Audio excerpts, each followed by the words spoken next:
Too long didn't read version of this story is you have this all-American family that purchases their dream home. They're getting ready to move in, and they start receiving these awful, wrathful, threatening letters from some anonymous person or group. The letters get progressively worse and indicate that whoever is watching them very closely at all hours and is able to see things that are not easy to spot just from walking by. This is someone who is really intensely focused on the family. I think that the best way to watch this video and learn about this case, to really appreciate what this family went through, is to put yourself in the position of being the Broaddus family. That's the family that purchases the house. Imagine you're in their position. Would you have stayed or would you have left? And I'd love to hear about it in the comments section. So let's dive in. In June of 2014, Derek and Maria Broaddus purchased their dream home. It is a $1.3 million 6-bedroom house in Westfield, New Jersey, which is a very affluent northern New Jersey town.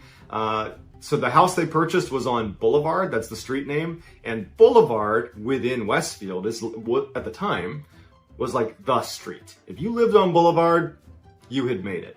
I would say that times have changed because now Boulevard is remembered as the place where this case happened, so I would say it's probably not the best place to live anymore, but at the time, it was like Derek and Maria were living their dreams and they knew it. 3 days after the sale of the house, they hadn't moved in yet. Derek had gone to the house to do some painting of the walls and some simple house renovations. I think he was just so excited about this house. He just wanted to go over and just kind of be in the space. So his wife and his kids are back at their old house that they had sold but hadn't moved out of yet. And so he's at the new house and he's doing these simple renovations and he's like, you know what, I'm going to check the mail. Because even though they'd only owned the house for 3 days, he was like, you know what the heck, see what it feels like to go collect the mail, because this is going to be my new home. And so he goes out and he opens the mailbox, and inside is this little tiny card-shaped envelope addressed to the new owners. Dearest new neighbor at 657 Boulevard, allow me to welcome you to the neighborhood. 657 Boulevard has been the subject of my family for decades now, and as it approaches its 110th birthday, I have been put in charge of watching and waiting for its second coming. My grandfather watched the house in the 1920s, and my father watched in the 1960s. It is now my time. Do you know the history of the house? Do you know what lies within the walls of 657 Boulevard? Why are you here? I'll find out. The letter goes on to identify what kind of car they were driving. It was a Honda minivan. It went on to say how many contractors were in and around the house over the past couple of days that were doing some renovations on the house. It even said that, I believe I've counted that you have 3 children. Someday I will learn their names and I will call to them and I will take them from you. It's like this. It's like a reconnaissance of his family had already begun as soon as they moved in. And so Derek is reading through this letter and he's realizing that whoever is sending this is not a friendly neighbor at this point. This is someone who is out to harm them in some way. So he takes the letter, he runs back into the house, shuts all the windows, locks all the doors, leaves the house and goes right back to his wife and his kids that are at their old home. And they promptly call the police. Police show up, they read the letter, and they're like, what is this? Do you have enemies? Who wrote you this? Because even the language inside the letter was like, it was not quite Old English, but close. It was like this bizarre writing, and it was just very stalkerish and awful, and the police just don't really know what to make of it. And Derek and Maria are obviously very upset. They haven't even moved into the house yet, but this is a big cause for concern. So the letter did not have a return address, but at the end of the letter, it just said, who am I? I could be someone that's walking by your house every day. I could be someone driving by your house every day. I could be one of your neighbors. I could be anybody that you see at any given day, and you'll never know. And then it just says, signed, The Watcher. After the police leave that night and promise to launch their own investigation, Derek and Maria, I mean, they're totally on edge. And so they write an email, even though it's super late, to the Woods family. They're the family that sold the house to Derek and Maria. And they say, hey, we just got the strange threatening letter. Have you received anything like this? Because the watcher claims to have been watching you for the entire time you were there. And the Woods family writes back and they say, 3 days, I think it was 3 days before we actually left the house, we did receive a letter. It wasn't threatening. It was just thanking us for our time in the house and treating it with respect, and that it would be taken care of going forward, and that this person would look after the house for us. And it was signed the Watcher. But to be honest, we didn't think much of it. We crumpled it up and threw it away. So the Broadduses decide that they are not going to rush to actually move into the new house. They had thought about doing it, but they decide with this letter that maybe it's best to hold off a little bit. And so Derek and Maria would do day trips with the kids. They'd go do a day trip, do some renovations, make sure that the contractors that were there were doing a good job getting the house in order, and then they would come back to the house that they were still living in. About 2 weeks after that letter was found, Maria is there with the kids, and she gets to the new house and she sees there's a letter from the Watcher, the same envelope, same writing on the outside. And so she immediately calls the police even before she reads it.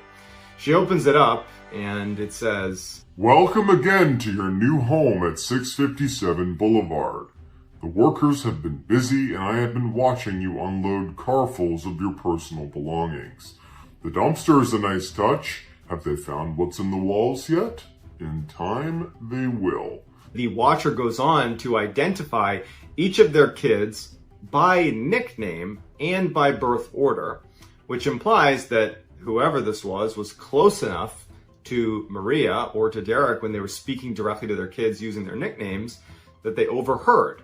Because it's one thing to know the children's full names, because it's possible that you could have looked it up online or something, but to know their nicknames, that implies a level of proximity that even though they knew the Watcher was probably in the neighborhood, almost definitely, this meant they were practically on top of one another. And it gets creepier. The Watcher also in this letter asks, about one of the children and says, is she going to be an artist? I saw her using her easel yesterday. Well, the easel that this girl had been using is in a back room of the house that is mostly obscured by trees and shrubbery. There's really only one vantage point where you could see this child, and it would mean you're right on the property, like pretty much in plain view of anybody there. And with Maria and Derek and basically everyone on high alert looking for this person, it seems odd that they could be able to see this girl working at her easel in this kind of hidden back room and not be spotted. And then, of course, to kind of seal the deal, making this letter just totally terrifying, they go on to say, "Do your kids go in the basement? I'd be afraid if I were them. It's far away from the rest of the house, and if you were upstairs, you would never hear them scream. Who has the bedrooms facing the street? I'll know as soon as you move in. Then I can plan better." So at this point, Derek and Maria are in full crisis mode, because it's one thing to be watched, which is bad. It's another when the person watching you is now overtly threatening your family, your kids. It's a bad situation. So Derek and Maria at this point, they don't know if they're even ever going to move into this new house. It felt unsafe. And so for a few weeks, they're kind of teetering on whether it's worth moving in or not. And so that they aren't there. They're not going to the new house at all. And a third letter arrives basically saying, "Where are you? The house misses you," obviously from the Watcher. At one point between the first letter and third letter, Derek was speaking with John Schmidt, who lived 2 doors down from their new property on Boulevard. And John was saying that Derek ought to look into the Langfords. It was a family that lived right next to their new house, kind of a little bit of a strange family. It was a 90-something-year-old mother and her adult children who lived with her, who were all in their 60s. And one of the children, Michael, he was just known in the area about being a little bit odd. Like he would just kind of creep out other people. It wasn't uncommon to have him like walk across people's property, like little things like that, like looking in windows, just giving the vibe that he was a little bit strange and people didn't really like being around him. So Derek brings it up to the police that, hey, you should look into Michael Langford. He lives right near us. Neighbors are saying he's a little bit off. The police were like, actually, he was the first person we talked to. We brought him in, we questioned him, he denied it, we have no evidence tying him to it, and we just don't think it's him. And then later on in the investigation, they would actually do a DNA sample from one of the letters, and they would find out that it was a woman's DNA. And so that effectively ruled out Michael Langford, but the Langfords had a daughter. And so they decided maybe it could be her. And so they actually got a water bottle from her that they found, and they tested that, and it wasn't a match. So the Langfords were ruled out. Derek is growing increasingly more paranoid and angry. You know, he went from being, scared of what was potentially going to happen to feeling like, how dare you threaten my family, my kids? And he started telling the police, like, if you don't find who's doing this, I'm going to figure out who it is. And then you're not going to be dealing with, a stalking case. You're going to be dealing with a different kind of case, if you catch my drift. And so the police were like, don't do anything crazy. We're working as hard as we can. It's just, there's not much to go on here. Derek wasn't okay with that. He set up this elaborate camera system in and around his house, the new house. He started staying at the new house, turning off all the lights and crouching behind windows and staring at the mailbox in hopes of being able to confront anybody who went near it. He ended up hiring 2 former FBI agents to launch his own private investigation. He hired a handwriting expert to analyze the letters themselves to see if they could pick up details about who this was and potentially profile them. And this person, all they could conclude was it was someone who was really, really mad. But all those things really didn't lead to any results. It was just Derek had become obsessed, and he was willing to basically do anything to find out who the heck is writing these letters. So at this point, the Broadduses had already sold their old house. They were still living in it because they hadn't moved into the new house, the house being watched. But at some point, the new owners of the house they sold were ready to move in. And so the Broadduses had to move in with Maria's family, but were still paying the mortgage on 657 Boulevard. At this point, the community started kind of spreading rumors about the Broaddus family. People believed that the reason they weren't moving into this beautiful new home was, they were getting a divorce, or they had some legal problems. The letters and what was going on with these letters, that was not widely known. There was speculation about it, but no one really knew for sure. So Derek and Maria kind of gradually became pariahs, and they ultimately decided that they're just going to sell this house, this new house they purchased, because they need the money. They've tied up a lot of money in it, and they feel like, we'll sell the house and we'll move on. But by the time they listed it, enough rumors were circulating about the weirdness around that house and why no one was moving into it, and the weirdness with Derek and Maria, that nobody wanted to buy. And so they initially list this property above what they paid because they'd put $100,000 into the house in renovations. They just kept doing renovations, and that was their way of justifying not moving in. They were like, we'll keep fixing it up. It'll be better once we move in. But, so they put $100K in, and no one bid. They lower the price, no one bid. They continued to lower the price to where it was like a full-blown deficit. Still, no one made an offer. So it sat vacant. At this point, Maria and Derek turned their frustration towards the previous owners. Because as I mentioned earlier, they had received a letter from the Watcher.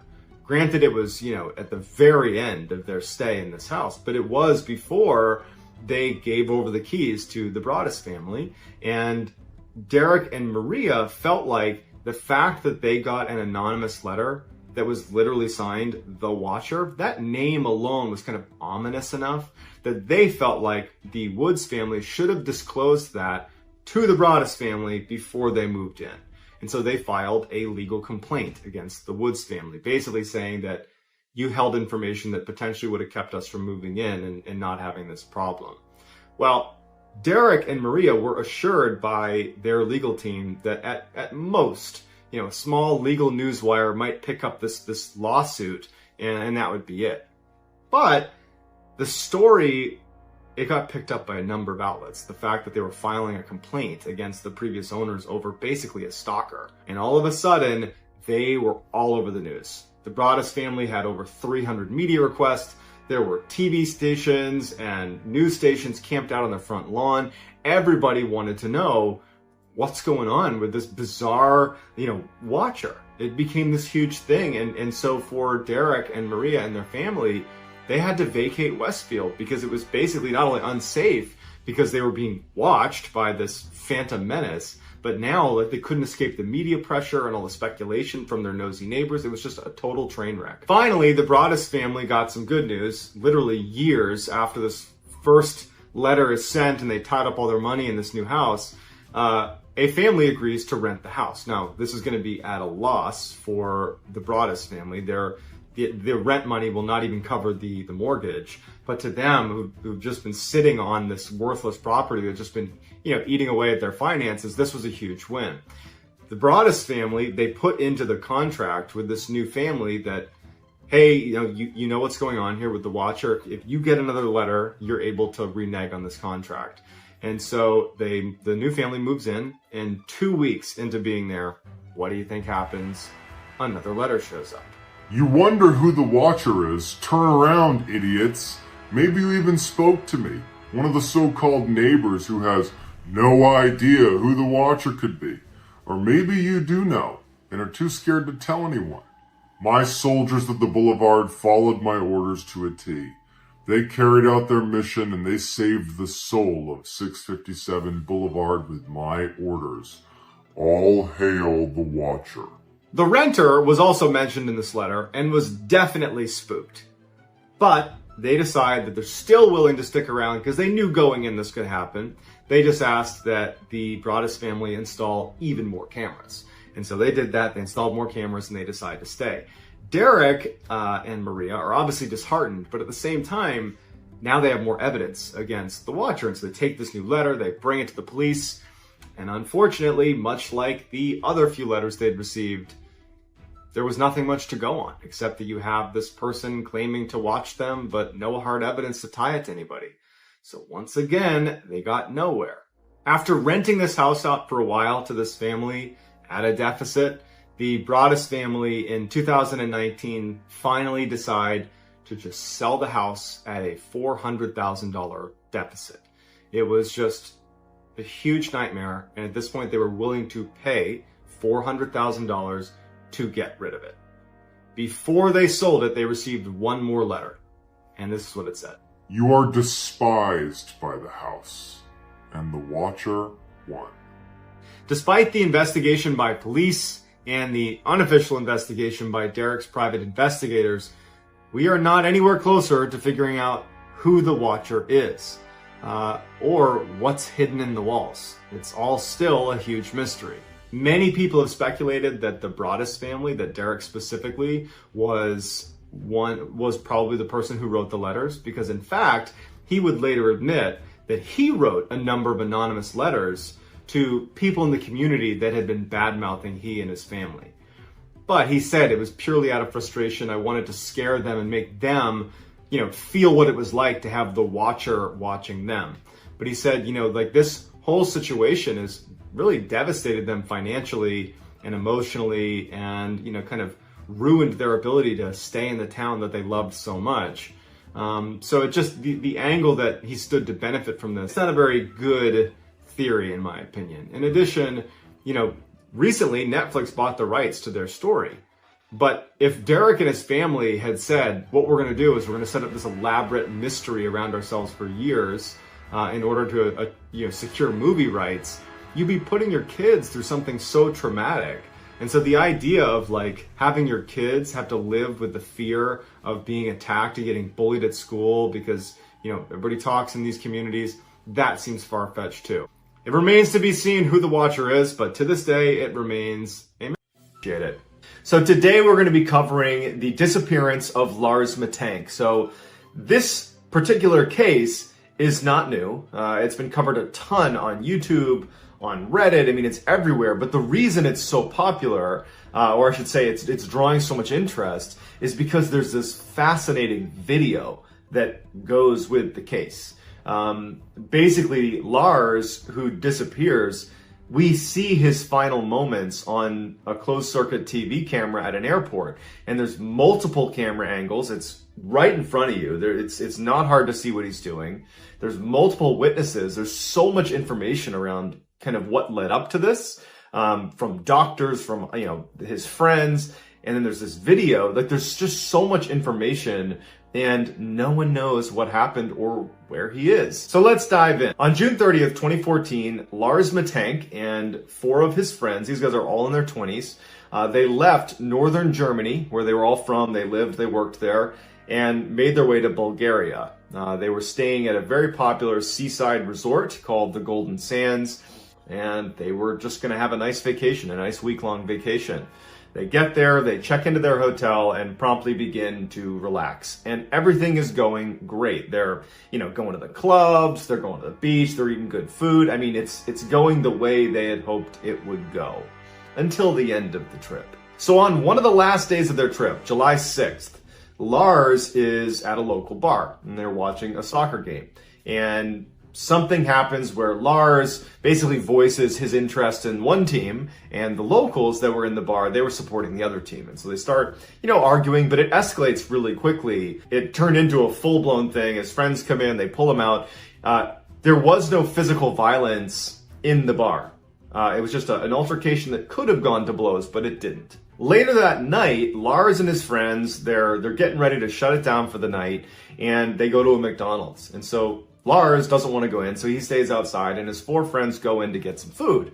When they come out, Lars is gone. And so they're sitting around waiting for him, and he's nowhere to be found. And they say, okay, well, maybe, he went back to the hotel. Perhaps he just wanted to crash early. So they go back to the hotel, and he's not there. And so they kind of are faced with this decision of like, well, what do we do? And they're like, well, he's an adult. I'm sure he's fine, and I bet he'll turn up soon. So they just kind of write it off and say, Lars will come back. And so they go to bed. When they get up, Lars had returned, and he had this kind of bizarre story about why he was missing.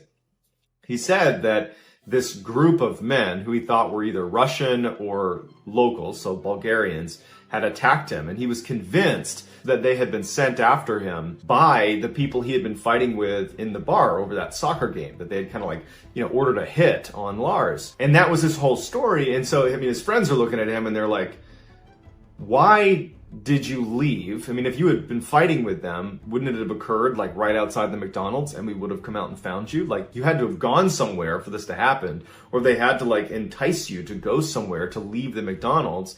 And then how long did this attack take? Because this is midnight, let's say, they're at McDonald's and you're not back at the hotel for, 4, 5, 6 hours. The time didn't make any sense. But ultimately, they kind of decided that, Lars just had a weird night. He's back now. He is safe. So let's just write it off. He was attacked, but we're leaving here today anyways. Lars said that he got hit in the ear during the scuffle with these 4 assailants. And so just to be safe, they said, Lars, you should go to the doctor. You should just get it looked at before we fly home. So Lars goes to a doctor who examines him, and he looks in his ear, and it turns out Lars has a perforated eardrum. And, at first, the doctor actually suggested surgery, which Lars refused. He didn't want to do surgery in Bulgaria. If he was going to do surgery, he would have done it back home in Germany. And he instead goes for the antibiotic that this doctor prescribes him, which is called cefuroxime. So here's an image of it. You can see it for yourself. So he gets this antibiotic, and the doctor tells him that, flying, because he was scheduled to fly home with his friends back to Germany that night, flying could be problematic for someone with a perforated eardrum, because the change in air pressure as you're flying could potentially make the damage to your ear worse. And so the doctor suggested that you don't fly home with your friends tonight. Instead, you delay your trip home a couple of days, and you just kind of let your ear, recover a little bit before you fly home. So Lars goes back and he tells his friends what's going on with his ear and what the doctor said. And their first thought is, well, we'll stay with you. We'll stay here with you. We'll all delay our flights, and we'll fly home together in a couple of days. But Lars was adamant. Maybe he was just trying to be a good friend and not make them worry. He just said, look, I'm going to be totally fine. You guys take your scheduled flight tonight. Go home. I'm fine. I'll get a cheap hotel. I'll stay here for a couple of days, and then I'll make my way home. It's not a big deal. So Lars and his 4 friends, they take off for the airport. His friends go into the airport and fly home to Germany. And Lars goes to look for a hotel near the airport because he's only going to be delaying his trip a couple of days. and he'd rather just be close to the airport. So he finds this cheap hotel called the Hotel Color. And so this is really where Lars's behavior starts becoming totally bizarre. So around midnight, Lars calls his mother and he tells her that she needs to turn off all of his bank cards. Like, shut off my credit card, shut off my debit card, turn them all off. And she's confused, right? Like, she's trying to make sense of what he's saying, but there wasn't really a good reason for why he was saying this. And then he hangs up. And so she's kind of left with what's going on. Then at 3 a.m., so a few hours later, he calls her back. And now he's whispering. And he's clearly terrified. In fact, Sandra Matank, his mother, would later in an interview after this whole case really blew up, would say to a German TV station that through the phone, she could tell that her son was terrified. This was not an act. This was like, he is terrified. He's fearing for his life. But he calls her at 3 and he's like, there is a group of men trying to attack me. They're gonna kill me. And he was 100% convinced of it. She, Sandra, would later say that she wished that she had asked more questions of her son, but this behavior was so uncharacteristic of him that I think his mother just kind of was like, okay, we're gonna get through the night. I'll talk to my son tomorrow. He's coming home tomorrow anyways. But that didn't happen. So finally, after that phone call at 3, he texts his mother a little bit after that, asking her about the antibiotic he's been prescribed. And he's asking her what it is. He's listing the name, which again is cefuroxime 500, and he's asking her about it like he has no idea what it is. And she's like, that's a very commonly prescribed antibiotic that lots of people prescribe. They gave it to you. Investigators would later speak to staff at the hotel and they would review the hotel's footage, their CCTV footage. And between the first phone call to his mother at midnight and the phone call at 3 a.m., Lars had actually been pacing the halls at around 1 a.m. He'd been pacing up and down the halls and he was ducking into an elevator and hiding. And then at some point he had left for about an hour and then came back and no one knows where he went. At 6 a.m., Lars was dropped off at the airport via a taxi, and investigators would speak to the person who rode that taxi with Lars.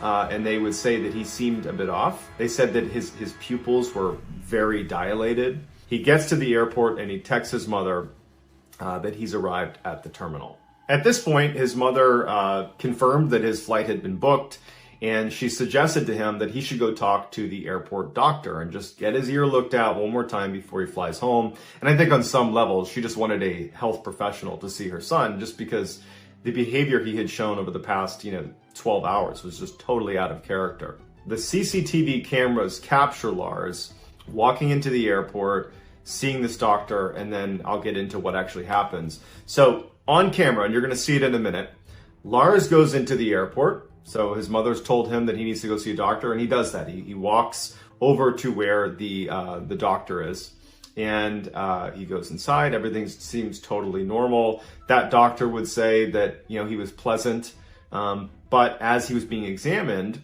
the doctor looked in his ear and said, "Yep, everything looks okay. You can fly home." But the doctor would say that it was clear that Lars, he was paranoid about something. The doctor didn't know what it was. That he has no context, but he could tell that something was going on. He was fidgety. He was a little bit nervous.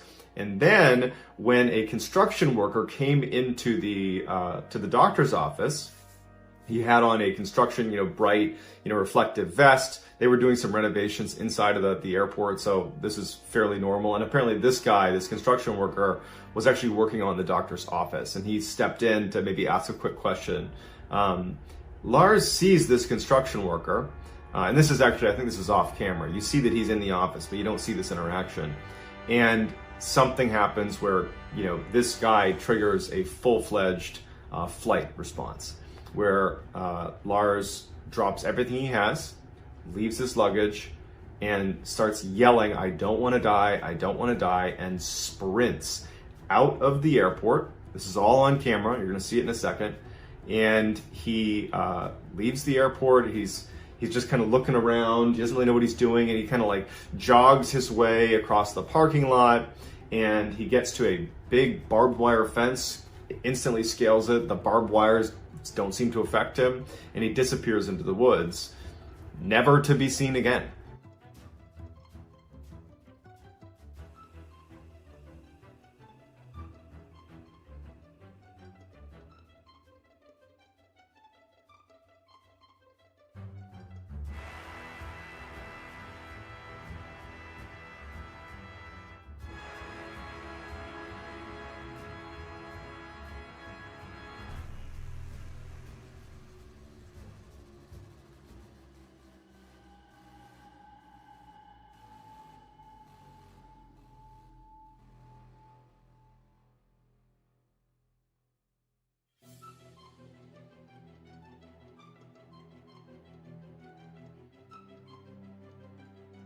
So since his disappearance, there's only been, one unvalidated sighting of him. It was a year later by a trucker who really didn't have much information about him.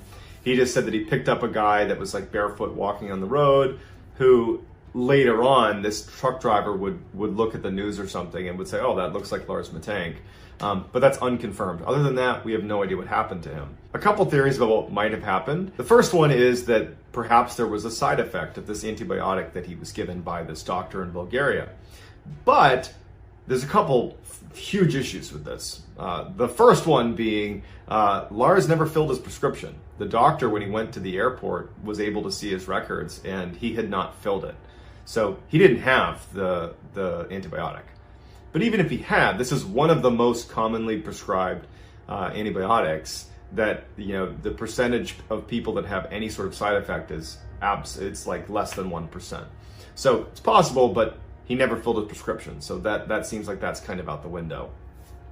The other is, especially if you look at the mydriasis that he was experiencing in the taxi cab with the highly dilated pupils, the hit to the head, he's this ruptured eardrum, that perhaps he suffered like a traumatic brain injury, like a concussion, that was leading to somewhat erratic behavior. And I'm by no means claim to be a medical professional, but typically if you see side effects of a head injury, it doesn't present itself immediately and like super aggressively. It's usually over the course of time, your behavior changes, or at least a couple days later they present. It's very rare that you would be struck on the head and be a totally different person, but it is possible. Another theory is that even though Lars did not have a history of mental health issues, and neither did anybody else in his family, that the fight he got into where he was attacked could have triggered some sort of psychotic break that was so stressful that he lost his mind. That is certainly possible too. So weeks turned into months, turned into years, and despite the unvalidated sighting, no one has any idea where Lars is. He was an outdoor enthusiast. He was definitely competent in the outdoors, not like a survivalist or something, but he definitely was not out of his element out in the wilderness. And so some thought perhaps he just wanted to start a new life, and he ran off into the woods and was living it out there. But the family, the Mittank family, they hired a private investigator. They pulled out all the stops to scour the area and look for him, but there's no signs that anybody is like living in the immediate proximity to the airport in the wilderness there, and there's no body, there's no anything. He's just gone. I hope one day they're able to find Lars, for better or worse, just closure for his family. So that's going to do it. I'd love to hear your theories in the comments about what happened to Lars and where you think he might be. What do you think might have caused this? Please let me know. Also, I'm going to be posting at least one of these types of stories, these kind of interesting, true crime, scary. So with today's case, the Jamie Close case, the reason I ended up choosing this one and making a TikTok version of it and now a YouTube version of it is actually pretty straightforward. It's because even though it's true, if you were to make a movie out of this case, the viewers wouldn't really believe it, because the perpetrator in this case has no motive and has no history of committing any crimes. I think he had a parking ticket, and he targets a child. Putting that all together, you don't see that. That is not a popular archetype for a movie. The idea that there are just these random, perpetrators out there just targeting random children and harming them and their families. There has to be a motive, especially when it comes to children being involved. There has to be a motive. And in this case, there really wasn't. And even the perpetrator, when he was in prison, he wrote a letter to Jamie and her surviving family members where he kind of tried to explain why he did it, but even he didn't have strong enough language to communicate what it was. He made it seem like it was pretty complicated, and even he didn't know. He just said, hey, look, I'm not a serial killer. I just had to do this, and I don't really know why. So it's just one of the more disturbing cases when you go into it knowing that this whole thing was perpetrated by someone who had no criminal history. He had no connection to the victims, except that he randomly had a chance encounter with one of them. And it just kind of happened. It's just one of those horrible things that even now, no one really understands, including the killer himself. So let's dive into it. In 2018, 21-year-old Jake Patterson is on his way to work at a cheese factory in Wisconsin. He'd only been working there for a couple of days. This is like his third day on the job. You know, he's this kind of typical guy leading a typical life in Wisconsin. And he's driving his Ford Taurus. He comes to a stop behind a school bus where middle school kids are getting on the bus. And he's sitting there and he looks up and he sees, for the first time in his life, a blonde-haired, green-eyed girl who ended up being 13-year-old Jamie Close. And as he's sitting there, because this all came out in a very lengthy confession, so we have lots of details about this case. As he's sitting there watching Jamie, who again, he doesn't know, get on the bus, he has this realization that she is going to be the girl that he takes. He actually says that sitting behind the wheel, he's like, I realized right then and there that she's the one I'm going to take. And so a guy with no criminal history, he's sitting there coming up with this plan of how he's going to abduct this girl. And it would come out later in his confession, which again was very lengthy, that he put a ton of effort into planning out this abduction. So let's talk about Jake's plan. He takes his father's Mossberg 12-gauge shotgun, which is a very commonly purchased weapon.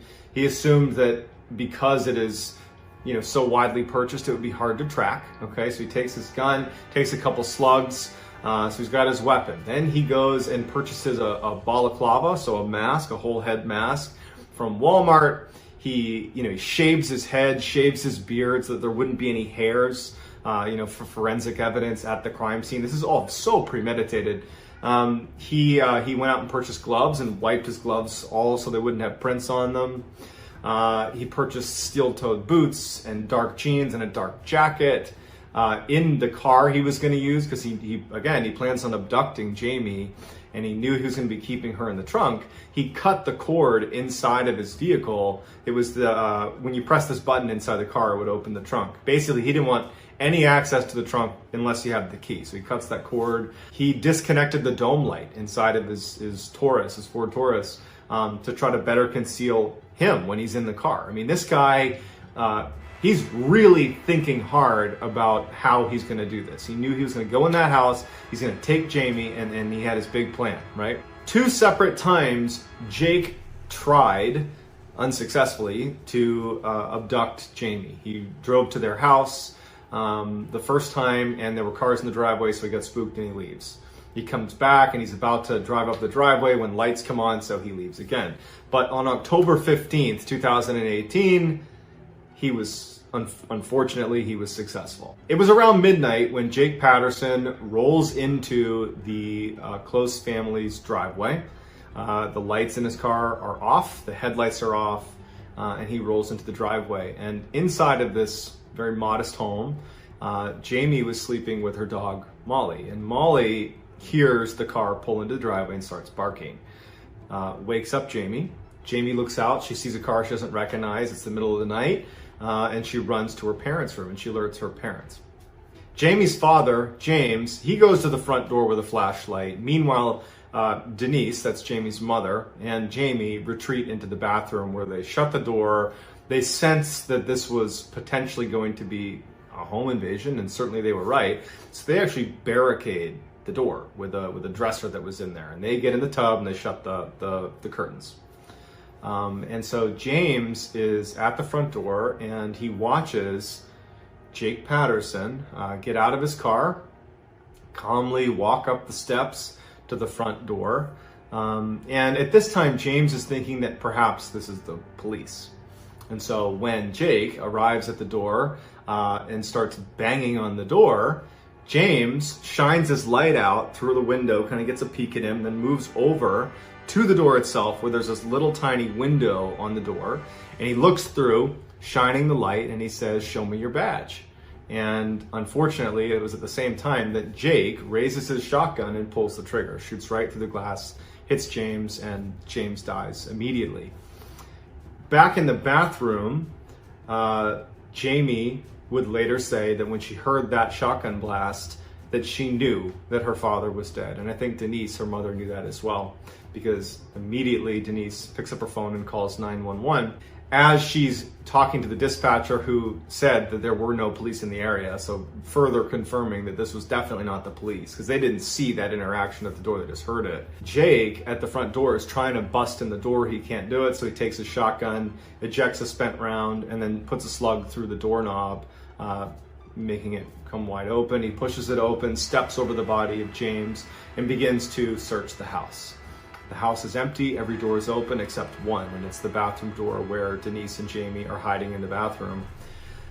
Jake begins to try to push the door open. He can't do it, and finally he just starts trying to smash the door in. And after 10, 15 blows, he actually managed to split the top half of the door open because the dresser was blocking the lower half. He goes into the bathroom and he rips down the shower curtain, and there is Denise bear hugging and protecting her daughter, Jamie, in the tub. Jake hands duct tape to the mother, Denise, and tells her to put duct tape over the mouth and the hands of her daughter. She refuses. She's protecting her daughter. Jake sets his shotgun down, pushes Denise aside, and does it himself. And then, after getting Jamie out of the tub, he picks his shotgun up again, aims it at the mother, turns his head, and he pulls the trigger and he kills the mother. Picks up Jamie. She's only about 5 foot, 100 pounds. And he drags her out to his car, opens up the trunk of his Taurus, puts her in, shuts it, and he's on his way. He was in the house for a total of 4 minutes. He would say in his confession, Jake, that as he's driving away, about 20 seconds after departing the house, he saw all the cop cars coming down the road. And actually, police officers would say they remembered a Taurus yielding to the police cruisers as they came in. He makes his way around them and off he goes. And Jamie would say she remembered hearing the sirens, and then they fade as they disappear. Jake would drive 70 miles to his house where he would keep Jamie prisoner. For the next 3 months, investigators, the local population, everybody is looking for Jamie. And at the same time, people didn't have high hopes for her safe return. In the vast majority of cases like these, where a child's been abducted, unfortunately, they usually don't get home safe. And so the whole community is just devastated. This is gaining national attention. Everybody's looking for Jamie and they can't find her. The whole time, she was being held 70 miles away in Jake Patterson's cluttered, kind of crummy house that was out in the middle of the woods. When they got to his house, he burned her clothes and his gloves and the duct tape. He gave her his sister's pajamas, and then he had her go under the bed, this bed he had in the house, and he barricaded her underneath the bed. And so she had a pillow and a blanket, and she was just underneath this bed. That was it. She basically was ignored. Her captor, Jake Patterson, he puts her under the bed and he warns her, if you leave or try to escape, bad things are going to happen to you. And because she did witness him kill her parents, she knows he's capable of that, and he knows that she knows that he's capable of that. So he had this stranglehold on her where he basically just said, "You're staying under the bed, and don't you dare leave." And she listened, and frankly, you can't blame her, right? And so she would go stretches of 8, 10, 12 hours of laying under the bed with no food, no water, no bathroom breaks. But ultimately, she was just kind of ignored. There wasn't really a plan for, what was going to happen when she got to the house. He just kind of neglected her. After 2 weeks where he was really on guard, and he told her that he was keeping a shotgun right outside her door in case anything went down with the police, when no one came looking for them, or when no one arrived at his place, he felt very confidently that he had gotten away with his crimes, to the point where Jamie would say, he started having guests over. He had friends over, and he just told her, stay in the room, don't come out. And so for 87 days, that's how it was. She just was neglected. This poor girl was underneath this bed, just wondering what the heck's going to happen, with obviously no time to grieve over the loss of her parents. Mr. Patterson he really didn't leave the house. And when he did, I think he left one time to visit a grandparent, and he was very aggressive in warning her that he would hurt her if she tried to leave. But for the most part, he didn't leave the house. But you could tell in looking at this case that he became fairly confident that he was just going to get away with this. And so he actually applied for a job. And he left one morning to go to the interview. And it's kind of funny on his, in a dark way, he wrote on his, what did he write? On his application that he's an honest, hardworking guy. And under skills, he said he doesn't have much work experience, but he shows up to work and is a quick learner. And so here he goes. He goes out to just get a job and go back to normal. And when he left that morning, Jamie, who's under the bed, she's done. She's not going to be a captive anymore. And as soon as he leaves, she pushes aside the barricade of, there's some weights that were there and dressers. She pushes it all aside. She runs out. She puts on his shoes, which are too big for her. She puts them on the wrong feet. And she runs out the door. She doesn't know where she is. She doesn't know anything, but she's gone. A woman was walking her dog around 4 p.m. Her name was Jeannie Nutter. And she sees this girl, this teenager, who doesn't have a coat on. She doesn't have gloves on. It's bitterly cold. They're in the middle of Wisconsin in the wintertime. And she sees her coming towards her, and she can tell kind of instinctively that something's wrong. Okay, this is not just some nice kid coming down the road. There's an issue here. And as she got closer, and the girl said, "I'm lost. I need help. My name is Jamie." The woman, Jeannie, said that she immediately knew who it was. She lived in the area, and she had seen the posters up for Jamie. She knew exactly who she was. She gave her a big hug and held her and said, "I've got you. I'm going to take care of you." And so holding her closely, she brings her to a nearby neighbor's house. She said, this is Jamie Close. We have to call the police. And they go in there, and the homeowners got their weapons out, and they guarded the door, and they huddled around Jamie while Jeannie called the police. And the police just didn't even know what to do. They were so shocked that they had found Jamie Close that it actually took a minute for them to recognize what they were saying and how urgent it was that you come here right now, because at some point her captor, who can't be that far away, is going to recognize that she's not there anymore. And so they send the police, and luckily Jamie is brought in and is saved. Certainly not from the emotional toll, but she's physically safe. Jake comes home from his big job interview, and he sees that Jamie's gone, and he sees footsteps leaving his property in the snow, and he goes out looking for her. And just because this is the way things go sometimes, he was immediately rounded up by the police. They found his car, they found him, and as soon as he was pulled over, he didn't resist. In fact, he immediately identified himself and said that he did it. Jake Patterson was given a life sentence without the opportunity for parole, so he will die in prison. But to this day, no one really understands how this could have happened. And going back to what I said at the beginning, cases like this don't happen. There's always some reason for a crime such as this. We can't, as human beings, accept that some stranger has the ability to randomly target a child and go as far as to kill their parents in front of them and hold them hostage when they have no criminal history. There's no red flags. He happened to see her getting on a bus, and that was all he needed. I mean, how could that possibly be the case? But in this unfortunate case,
feedback. So today we're going to talk about one of the more well-known unsolved mysteries, and it is the very strange disappearance of two college students from the Netherlands who go to Panama, and they've saved up all this money to go on this trip. Like, they were working in a cafe for the 6 months leading up to this trip that they were going to finance mostly themselves. They had mapped out all these different places they're going to go in Panama. It was going to be like part vacation, part like mission trip, where they were going to be helping out with different charities in the different villages they go to, but also enjoying the travel.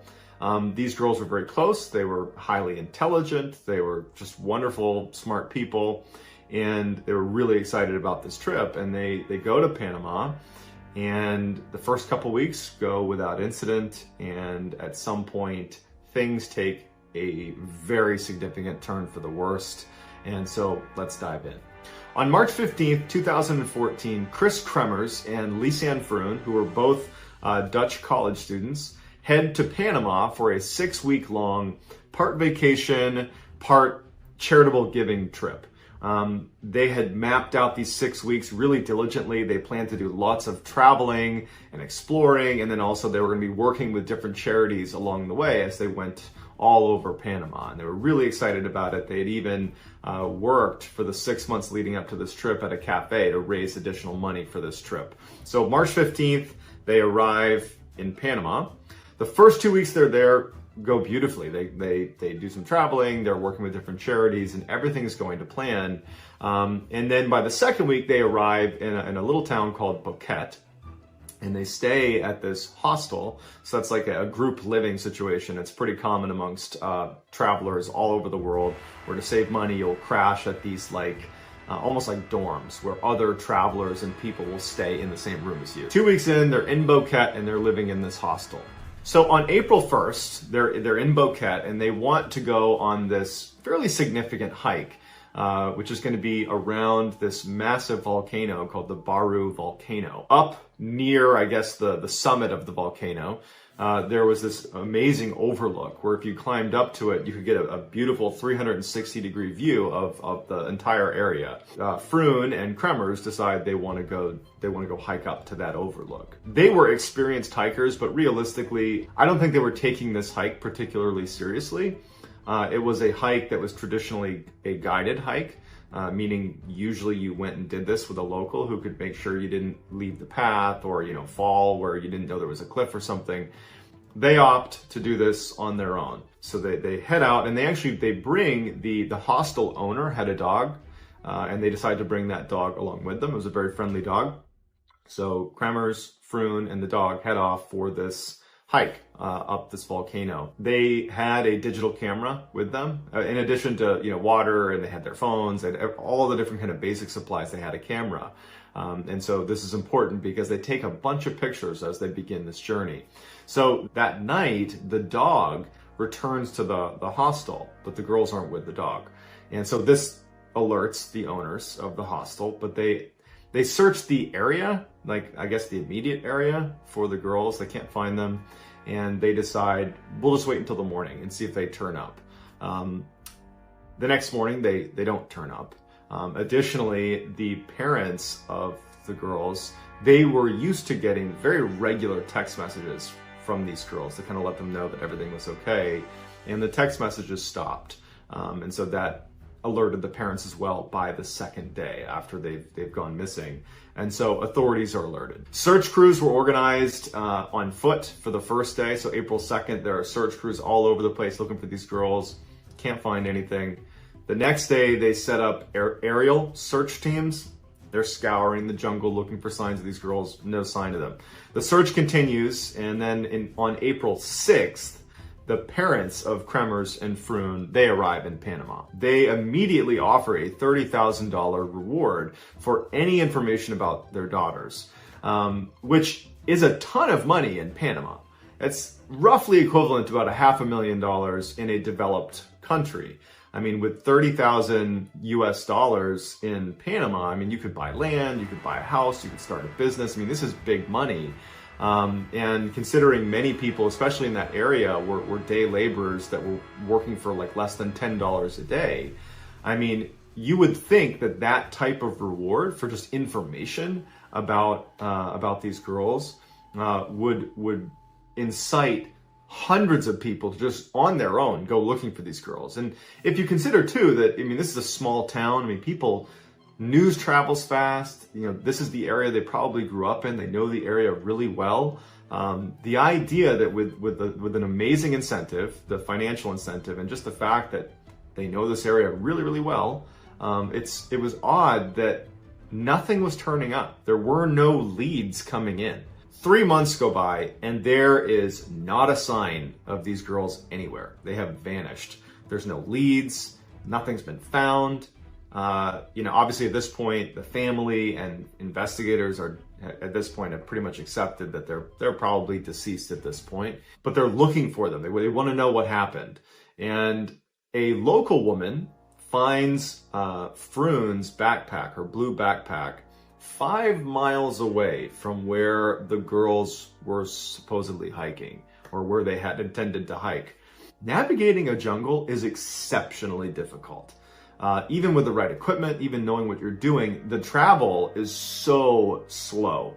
Cutting through the growth on the ground, there's animals to contend with, there's even though it's incredibly moist, and there's lots of moisture in a jungle, the water oftentimes can't be drank. So the risk of dehydration is really high. The jungle that they were in was incredibly mountainous. And so in addition to just navigating a jungle, you're dealing with pretty significant elevation changes. I mean, it is a treacherous place to be navigating, absolutely treacherous. And for them to have moved 5 miles through dense jungle it's incredible. That is almost unbelievable. But nonetheless, their backpack is found, 5 miles away. In addition, the woman who found the backpack, she was a local woman, and she said, I'm out in this area a fair amount, and I've not seen this backpack. I saw it today, and I picked it up and reported it. But it just means that the backpack probably had not been sitting there for very long. It had been probably placed there within the past couple of days, let's say, which doesn't really provide that much clarity, but it adds to the kind of intrigue around what actually happened. So the backpack was in great condition, and everything inside the backpack was very neatly kind of placed. It looked like someone had very intentionally placed everything in the bag, zipped it up neatly, and put it down by the riverside to be found. It didn't have the look and feel of a backpack belonging to two missing people in the Panamanian jungle that's been missing for the past 3 months. It looked like it had just been grabbed off a shelf, put some stuff in it, and put down. But either way, inside there was, their sunglasses, there was a water bottle, there was some underwear that was in there, and their digital camera was in there, which is going to be really important. And both of their phones were in there, another really important part of this investigation. So when the initial search was conducted, it was done with a focus on the volcano area, because that's the last place the girls had been, at least as far as everybody understood. But now that they found this backpack 5 miles away, they had a new area to search. And so they do. They start searching around the area around the backpack, and they quickly find some of the girls' clothing neatly folded on the side of a river, but no sign of the girls. And then another 2 months go by, and they finally locate in the same rough area that the clothes and the backpack were found. They actually discover some of the remains of the girls, that DNA confirms it was them. But it's the state that the remains were found in, and some of the other things that were found in conjunction with these remains that raise a lot of questions. So of the remains that were found, DNA proved that some of them were Chris Kremers and Lisanne Froon. DNA also showed that mixed in with some of the bone fragments and pieces of remains that were found were at least 3 other people's remains. So we're talking about 5 people's remains in the same area.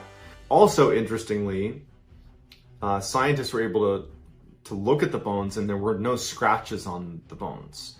So that's important if you think about it, because their bones were found all over the place. They had been, broken apart, right? Well, if an animal had been responsible, there would have been scratches all over the bones because they would have broken the bones that way. Without those scratches, the only other way it could happen is if they've basically been pulverized, basically broken with like blunt force. So obviously something horrible has happened to these two girls, but their remains really only show investigators that the women had died. It doesn't show how they died or really anything. And so investigators needed to look at the other evidence to try to get a better sense of what actually happened. And so they look at the phone records and they can tell that on April 1st, when they started this hike initially, there is a string of distress calls that are sent within like an hour of the hike starting. So whatever happened to these girls happened almost immediately on their hike. None of those calls connect. Over the course of those first 4 days, as they're trying to reach help via their cell phone, nothing's connecting, and then Froon's phone dies. Kremer's phone does not, and they begin, they or she, begin turning it off and then turning it on sporadically to try to get reception. On April 6th, something interesting starts to happen. Somebody was trying to access Kremer's phone. There was multiple failed login attempts, and it got to the point where you weren't even allowed to input any more codes. It was just like locked, the phone locked. So somebody was unable to get into the phone. From April 7th to April 10th, there were 77 calls attempted, distress calls attempted. And then on April 11th, the phone died, and that was it. So in addition to the phone, they started looking at the camera. And so when you look at all the pictures they took, the beginning of the camera roll is this wonderful, montage of these two girls having this great time hiking up this volcano. And then as night begins to fall, you can tell that their expressions begin to change a little bit. It looks like you could begin to see that maybe something was wrong. Perhaps they're lost. We don't really know. But then there's no more pictures taken until April 8th. 90 pictures, over 90 pictures are taken between April 8th and April 10th, which is that period of time where all those distress calls were made on Kremer's phone before Kremer's phone finally died. The pictures are very strange. There's a lot of theories about why they took the pictures they did, but in a nutshell, the pictures, none of them include pictures of the girls, with the exception of one, which is the back of Kremer's head, and it appears to be bleeding.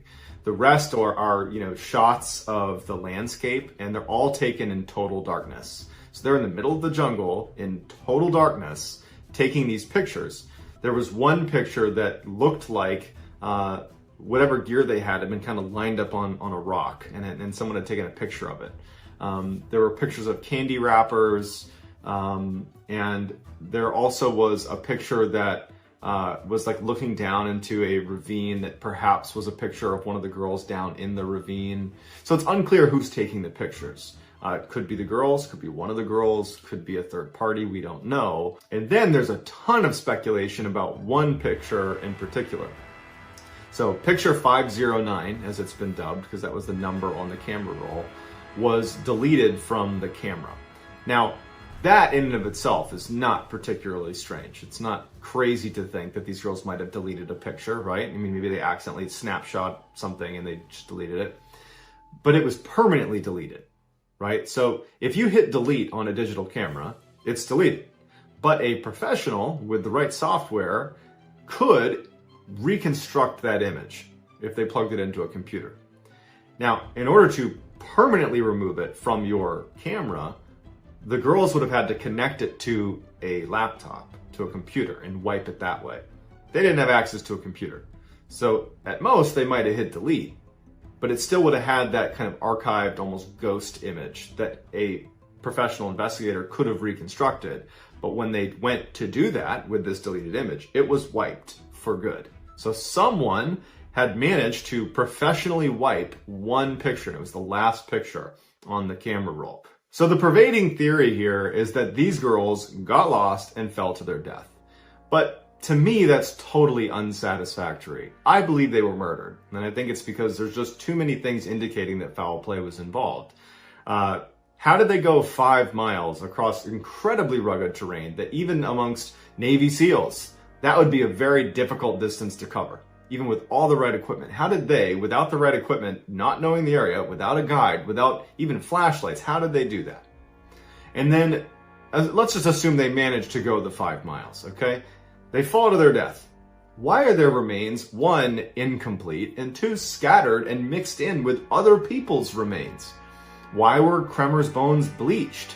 And why weren't there scratch marks on the bones? I mean, you would think that in order for if they've fallen off this cliff, let's say, in order for their remains to be scattered all over the place and be dismembered, that an animal would have to be involved if there's no foul play involved. And there's no scratch marks on the bones, so an animal couldn't have done it. So there's lots of questions that go unanswered. And then if you look at those pictures again, it seems an awful lot like somebody else was taking those pictures. Somebody was trying to access Kremer's phone towards the end there, and someone looks like they were using their camera as well. And then, the backpack that was found, it just seems like it was kind of staged. But then again, like, to what end? Why were they giving away the camera and the phone, which kind of led them to thinking probably this is foul play? Why would they have placed the backpack? That doesn't really exonerate anybody. It actually just adds more questions about the case. So the whole thing is just very confusing, but the narrative that they simply got lost and fell, to me, seems like the most far-fetched thing out of all the theories. Of World War II, Russian scientists wanted to find a way to keep their soldiers awake longer. And so they devised this experiment, this human experiment, to test the effects of extreme sleep deprivation. And so what they did is they rounded up 5 prisoners of war and offered them their freedom if they went through this experiment, which I can tell you went sideways. And so the way it worked is they were going to be put inside of this sealed gas chamber that continuously was going to administer this stimulant gas. It was an experimental stimulant gas. This is not something they knew much about, but they were fairly confident that it wouldn't kill them and that it would keep them awake. And so they put them inside the chamber and they started administering the gas. This was not at a time where they had closed circuit cameras. Those weren't around at the time. All they had was, they could put microphones in there, and they had these 5-inch thick little porthole windows. They had one porthole window where the researchers could look into the chamber itself. So the experiment begins, and really for the first 3-4 days, everything was pretty normal. At about the day 4 mark, the researchers started to notice a change in what they were discussing, the subjects. It went from kind of small talk over those first few days to fairly dark. They started talking almost exclusively about traumatic events that had happened to them in their life. And around the day 4 mark is when the subjects started complaining about being in this test at all. The first few days was filled with some optimism that this was their ticket out of the terrible situation they were in. And then it really turned into, this is a terrible situation. I think it was around the day 6 mark, the subjects stopped talking to each other completely. They became paranoid of the other subjects, and they went to their own sections of the chamber. And in the chamber, they had places to sit. There was food, there was water, there was a bathroom. There was books in there to read. They kind of took up space inside of the chamber.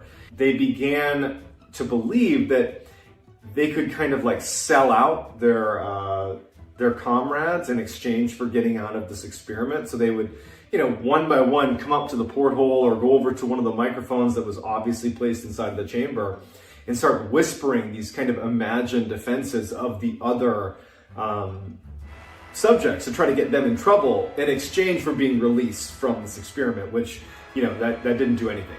The researchers, they didn't care what they said. They just listened and watched. After 9 days, the experiment took a significant turn for the worst.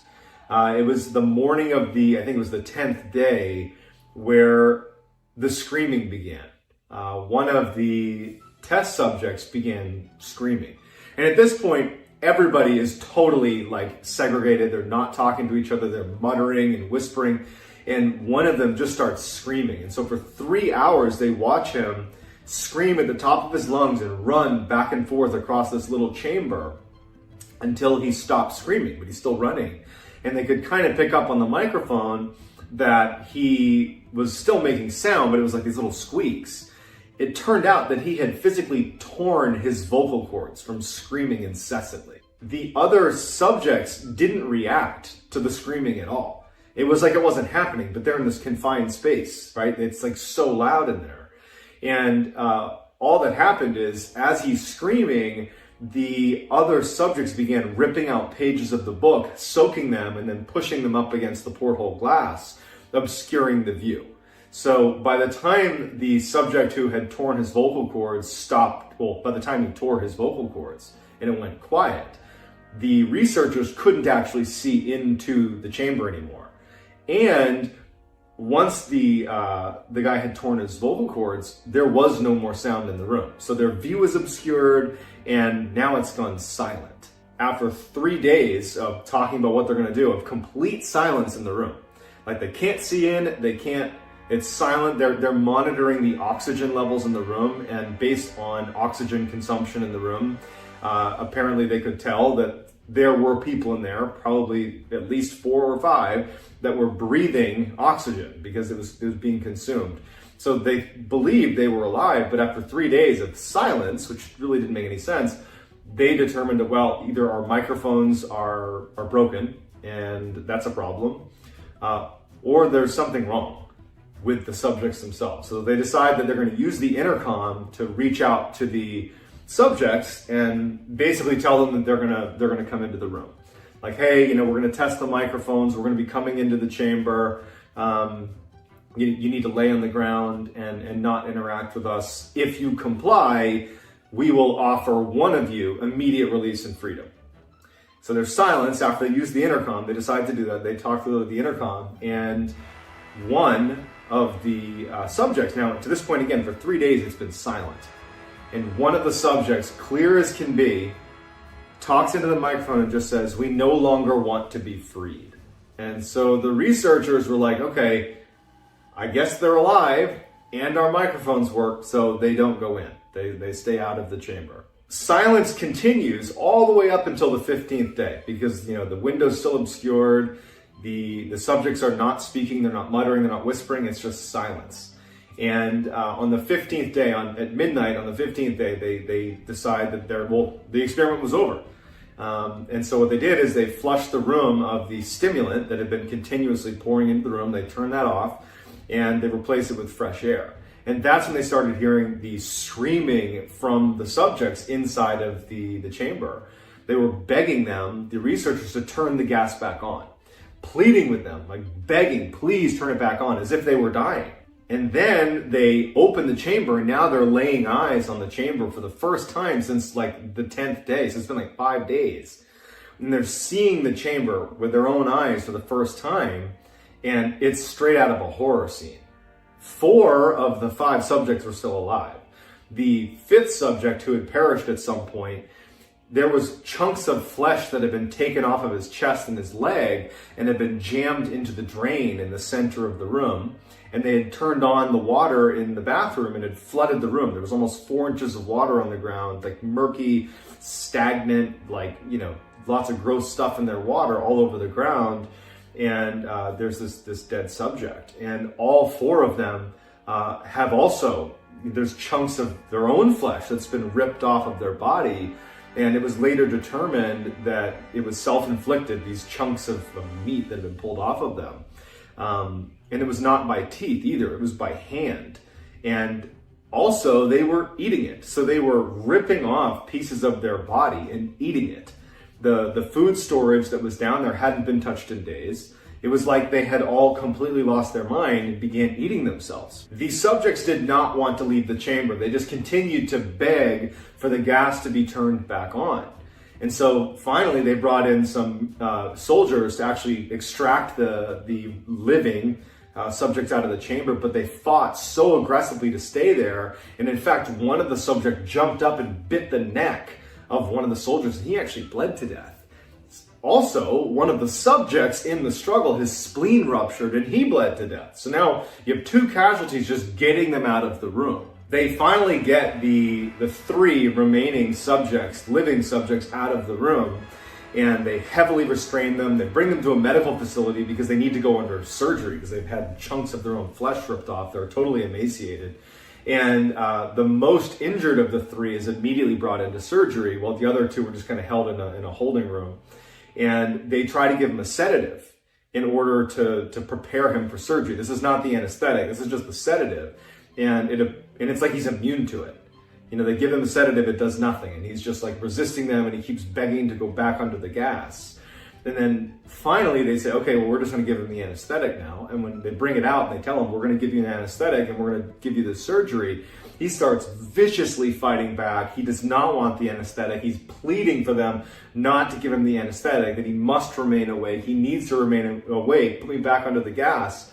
And in his struggle to not have the anesthetic given to him, he manages to tear one of the leather straps that was holding him down. So like an extreme amount of force. And then finally, when they give him the anesthetic, and they had to give him like 10 times the dosage or whatever just to get him to calm down, as soon as he fell asleep, he died. So after he passes away, they move on to the next worst off subject, the guy who had torn his vocal cords and couldn't speak. They bring him in for surgery, and he can't speak, but he's shaking his head because he doesn't want the anesthetic. He doesn't want to go under surgery, and he's fighting with them. And he actually just passes out from exhaustion. And he too, once he falls asleep, or I guess falls unconscious, he dies as well. So now there's only one subject left. The other two that had lived to be pulled out of the chamber have now died as soon as they fell asleep, and the scientists don't have any idea why. Instead of bringing the last survivor into surgery, because now they've witnessed 2 surgeries end in death, they decide, let's put this guy back in the chamber and turn the gas back on, because apparently that's the one thing that's keeping these guys alive.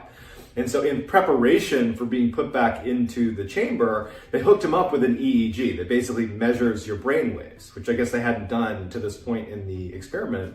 And so they put him in there, and the scientists are watching the readout of the EEG, and they noticed that like his lines would just, inexplicably flatline and then go back to up and down and then flatline again. And one of them had the wherewithal to look at the subject as it's flatlining, and they could see that every time he closed his eyes, it was like he was micro sleeping, like these little blinks. Basically, every time he fell asleep for like a fraction of a second, it was like he was suffering a brain death over and over and over again. And as they're monitoring this, and they know what just happened to the other two, they died when they fell asleep. They're trying to rush to get the gas turned back on to keep this guy alive, but they didn't do it in time, and he eventually succumbs and falls asleep. And they can see, before he ultimately dies, that initially when he finally fell asleep, the EEG showed that he had fallen into a deep sleep. And then he flatlined and his heart stopped and he died. All of the subjects died, and no one really knows what killed them. Was it the sleep deprivation? Was it the gas? It could be a mixture of the two, but we'll never know. But either way, all of them died. Now, this is actually just a story, and there's no evidence to suggest that it's even true. But during that time frame in the 40s, during World War II, there were known cases of horrific, unethical human experimentation happening, like in the Japanese, that awful Unit 731. I would not suggest Googling that unless you got a really strong stomach. You had in the concentration camps, the German concentration camps, human experimentation was definitely happening. And obviously Germany and Japan are not Russia, but it was just in this era where human experimentation was definitely happening. So even if this particular story, the Russian sleep experiment, is not true, I wouldn't be shocked in the least if there wasn't a similar study done somewhere. Obviously, the results could vary dramatically, but I do think that it's certainly possible that something like this could have happened. We continue to study sleep and sleep deprivation, and really there's not much known about it. We don't even really know why we sleep, but we do know that you will die if you go without sleep. I think the longest any human went without sleep was like 18 days.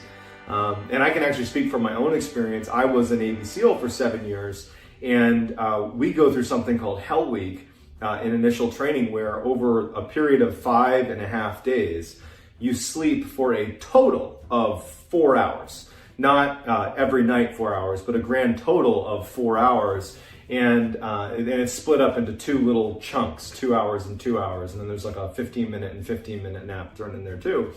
And you really just lose your mind after 72 hours. I remember I was constantly hallucinating that when I was around my classmates, their head would turn into a big Rubik's Cube and start flipping around. And even when I got right next to them, their head would still be flopping around like a Rubik's Cube.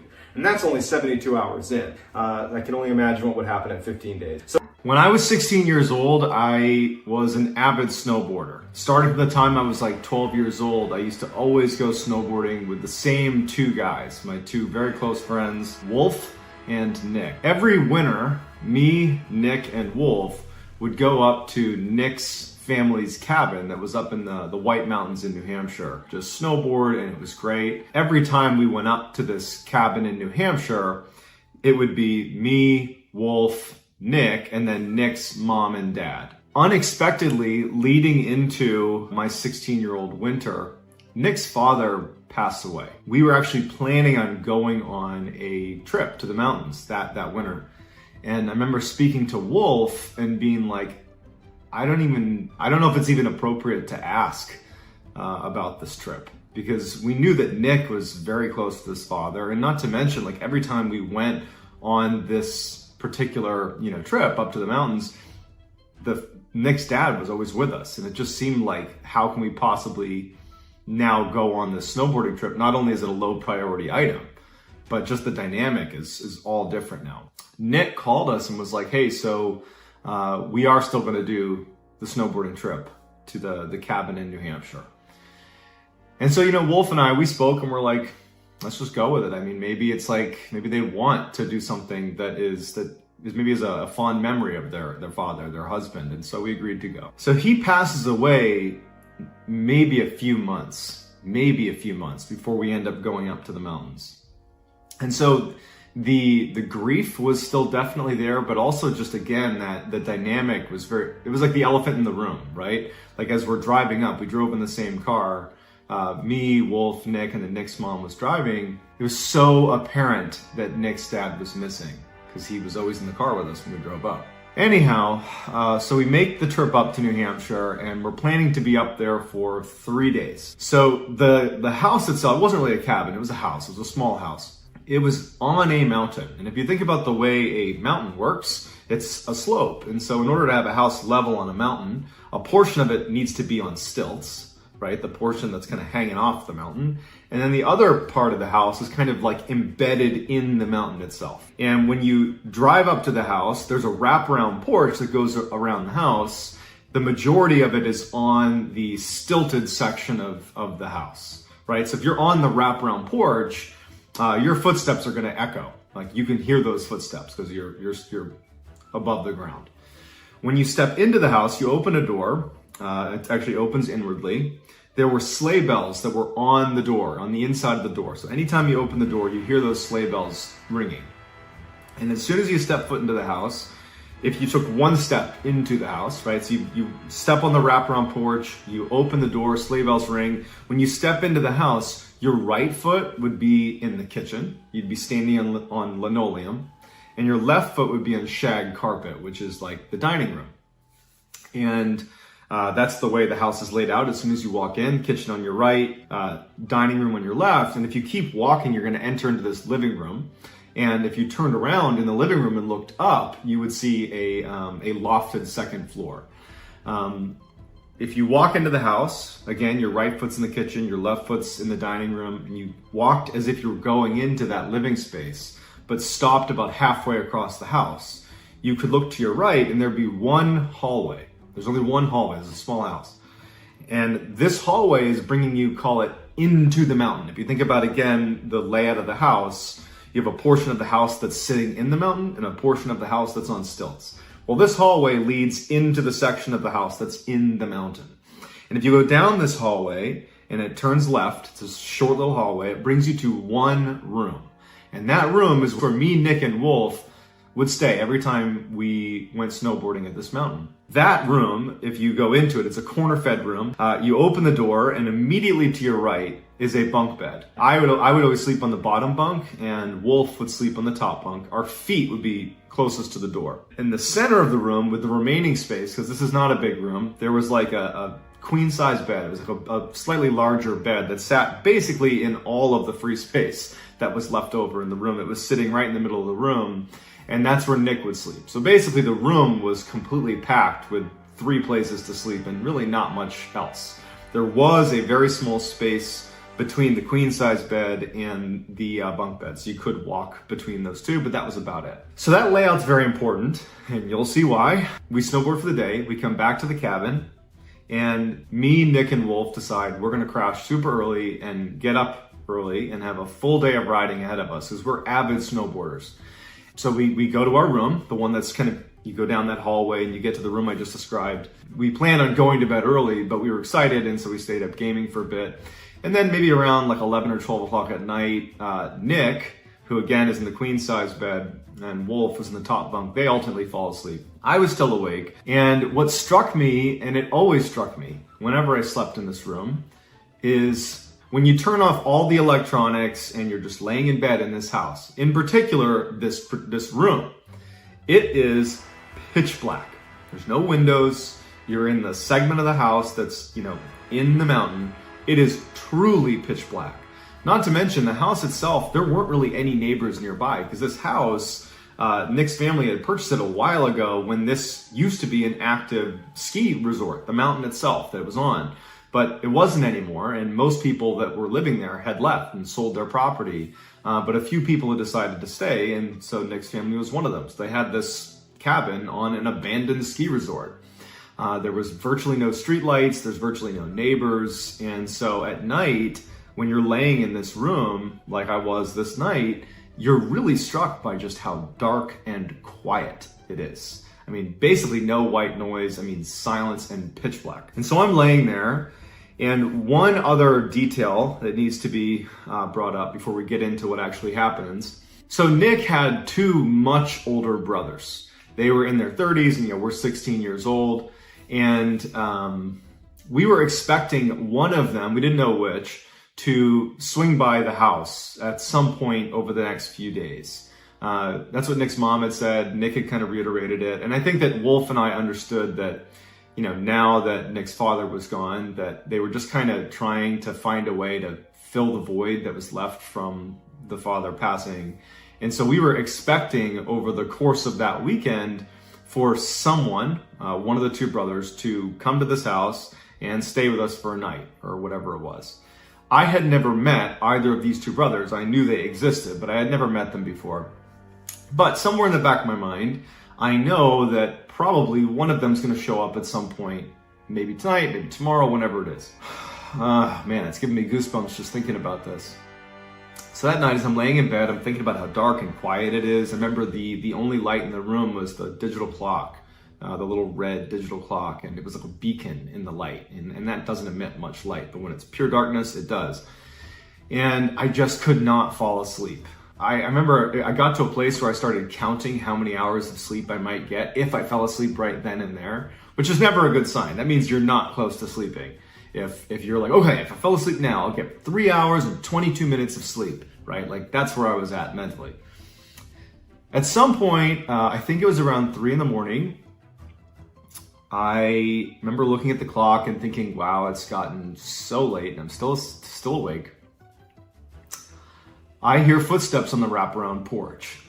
In a situation where, as I'm telling it, you're going to think, how did you not raise, a red flag immediately? In real time, in real life, your brain goes to great measures to convince you that everything is okay. It really takes an enormous amount of anomalies to stack up for your brain to say something's wrong. And so that's what happened in this first night. I hear footsteps on the wraparound porch, and I immediately assume, even though we're talking, it's like 3 a.m, I just assume that it's got to be one of Nick's brothers arriving to be a part of this weekend getaway. So I really actually didn't think anything of it. I actually just thought, well, when he comes in the house, if he happens to come in here to check on us, I'll just pretend to be asleep in case, he were to see that I was awake. I don't want to have a conversation with him. Number 1, it's 3 a.m. Number 2, I don't know the guy. I'm just going to pretend to be asleep. So that's all I'm thinking about. Not worried, not scared, not anything. Footsteps on the wraparound porch. And then the door opens, and I can hear the sleigh bells that are on the door itself. I can hear those chime as the door opens. Again, no part of me is concerned about this. I'm thinking it's a little bit weird that they're arriving at 3 a.m. But we knew that his brothers had these weird work schedules where they might show up in the middle of the night. So it was just, it was whatever it was. Sleigh bells ring, and then I hear what sounds like a pot, like a kitchen pot, fall and hit the linoleum floor in the kitchen. And I remember just the sound stood out to me. It just seemed like this person's kind of making a bit of a commotion in the middle of the night here. And the door didn't shut. And I noticed that. I figured they were maybe bringing their stuff in, right? They're offloading some stuff. And they're leaving the door open. Oh, just thinking about this, it's really making me feel uncomfortable. So I hear the footsteps in the wraparound porch, the door opens, I can hear the sleigh bells, a pot falls and it hits the linoleum floor. The footsteps that I could hear on the wraparound porch, because it's on stilts, right? Like the porch is hovering over the ground. You can hear those footsteps. Well, when these footsteps continued into the house, where you're on a concrete slab and there should be no sound, like I shouldn't hear echoing footsteps, it sounded like it was on the wraparound porch still, but the noise was getting closer to me. So it was like the footsteps sounded totally natural out on the wraparound porch, but once they were in the house, it didn't really make any sense that I could hear them as if the footsteps were standing on something that was suspended off the ground. But it wasn't. You're in the house on a concrete slab.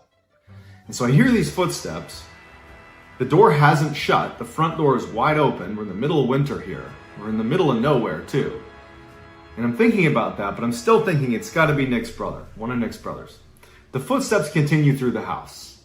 And they stop about halfway through the house. If you open that door and walk halfway through the house. And then the footsteps began to walk down the hallway towards our room. So they come down the hall. And they get right outside the door, which is shut. The door to our room is shut. And I'm sitting there.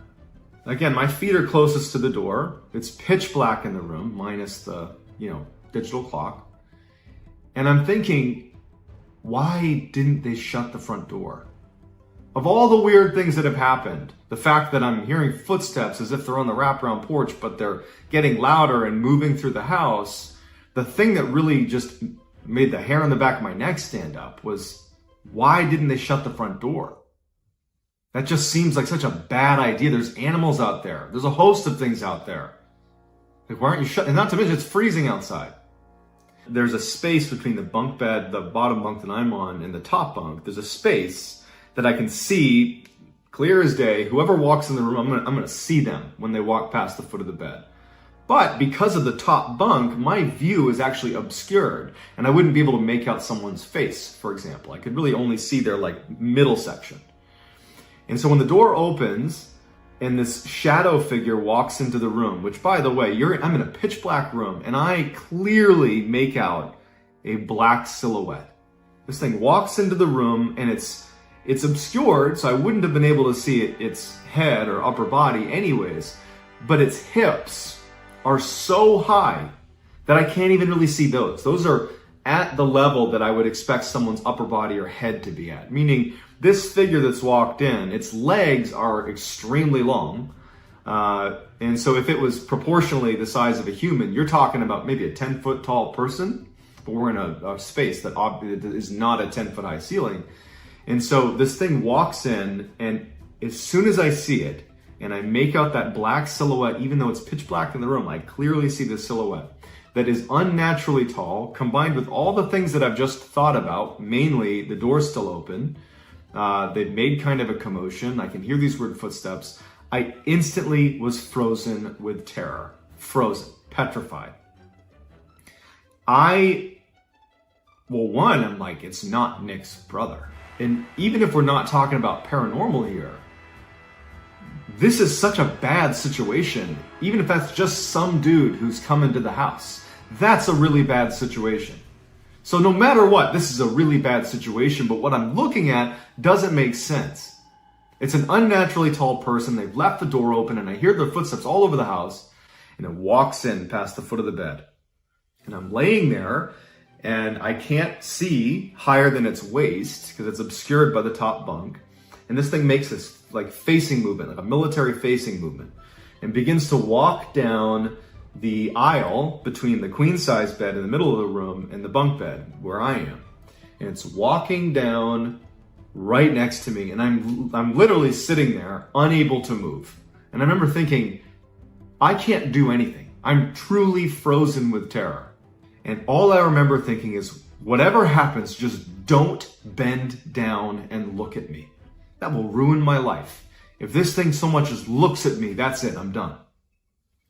So it walks down the aisle, and it's right next to me. I'm literally frozen. And it does another quick movement, but it's facing away from me now. Facing towards Nick in the center of the room. And it bows onto and then down through Nick's bed and disappears. In a movie, as soon as the ghost disappears into the floor, whoever's hiding would make a run for it.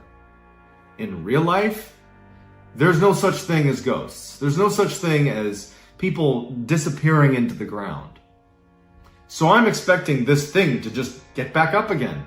I couldn't understand that it was, what, did it disappear into the bed? That's not possible. Where is it? I heard the door open. I heard the bells. I heard the pot. I heard the footsteps. I saw the door open. I see the thing walk in. I watched it walk down the aisle. I watched it bend over. It's in the room. Where is it? And for hours, all night, I laid there absolutely petrified, expecting this thing to come back up and just look at me. That was like my biggest fear, is whatever this thing was, I did not want it to look at me. So that was the worst. I'm laying there frozen. I can only move my eyes all night. Finally, I hear Nick's mom out in the living room making coffee. This was probably like 5, 6 in the morning. And it was like the first time that I'm like, okay, I'm safe now. Even if it's in the room, I'm safe to just go because I can hear someone out there. And I can hear her speaking. I knew it was her. And so I go right out there. And now you got to understand that even though this was a horrible situation that I still can't really explain, I know that she has just lost her husband. And so the idea of approaching this subject, which effectively is going to turn into ghosts, right?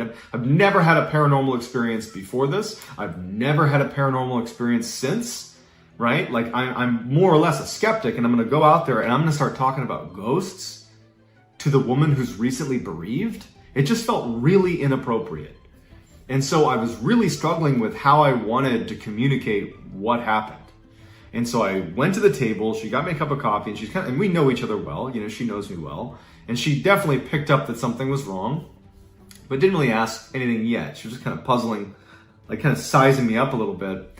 And the only thing I could think to do was to just ask, hey, did either of your two sons, Nick's older two brothers, did they stop by at any point last night? Did they stop by? And she's like, no. Mm-mm. And I'm sitting there like, okay. And I'm just like, I must have had a reaction that was obvious to her. And she just goes, I heard my husband here last night too. And, that made it a lot worse. Because on the one hand, you have a situation where she is confirming something that part of me hopes is a bad dream. Number two, she's now saying it's her husband. And so I intuitively assumed that she has somehow figured out what I'm stressed about, that probably isn't real.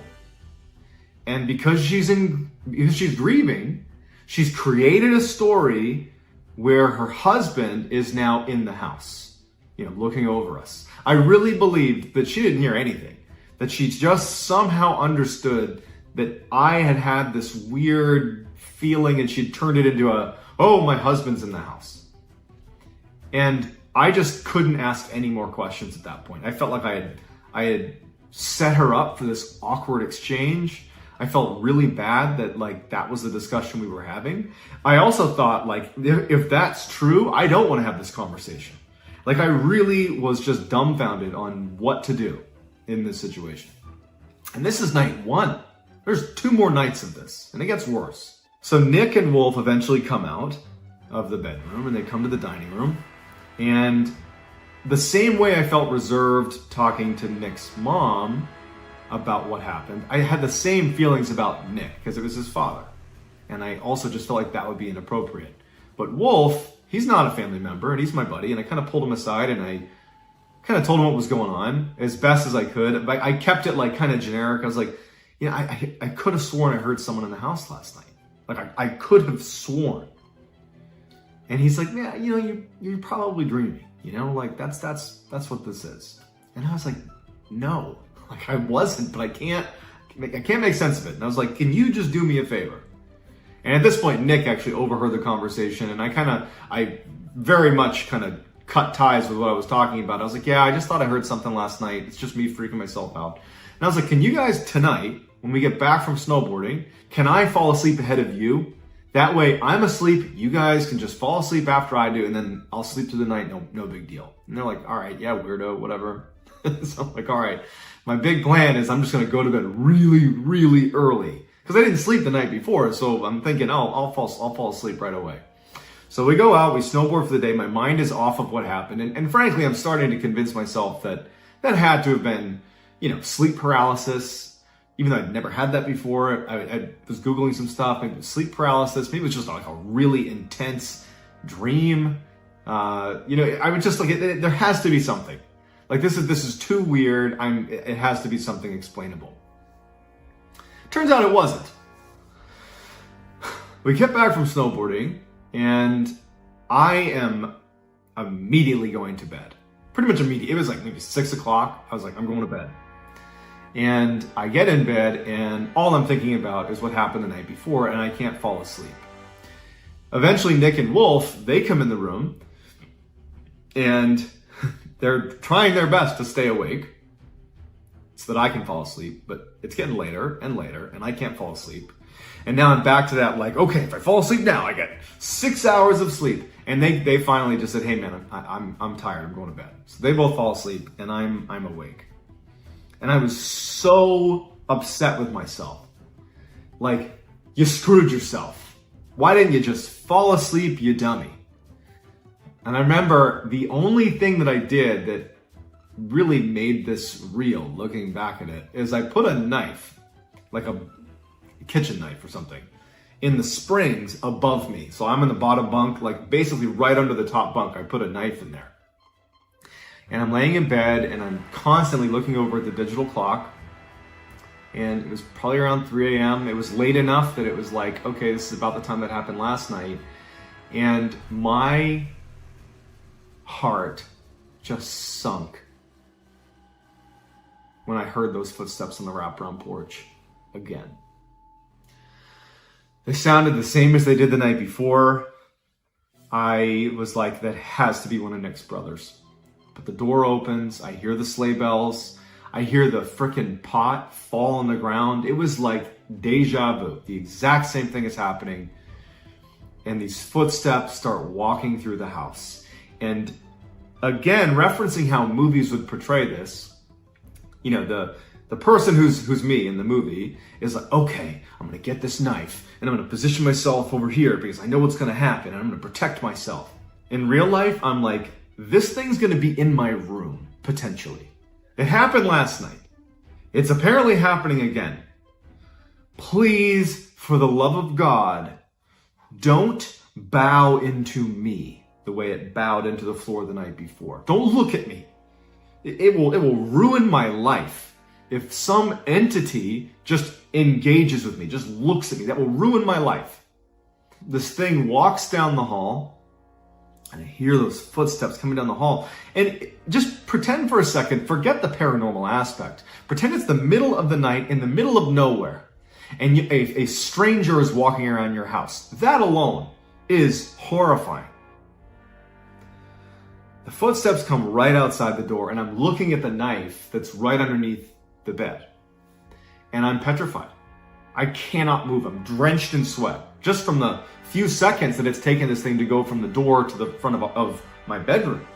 Because I know what's happening again. It's happening again. I'm not crazy. It's just happening again. What the F is this? And I'm petrified. I can't reach. I'm so worried about making any noise that would alert this thing that I'm here. That I can only move my eyes. And I remember even thinking that I shouldn't move my eyes too quickly because it might hear that. Like, this is a primal level of fear. The door opens. It walks into the room, goes right past the foot of my bed, and I'm, again, petrified. And it walks down, after making its facing movement, it walks down the aisle between me and Nick. And I remember what happened the night before, where it folded into Nick and disappeared. And I'm just thinking to myself, please don't turn and bow into me. Please, whatever happens, just don't do that. So it turns away from me and does the same thing it did the night before, folds onto Nick and disappears into the ground.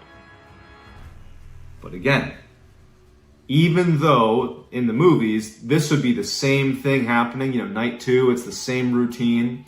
It'd be like, oh, the ghost is in the floor now. I can go alert the authorities because now it's safe.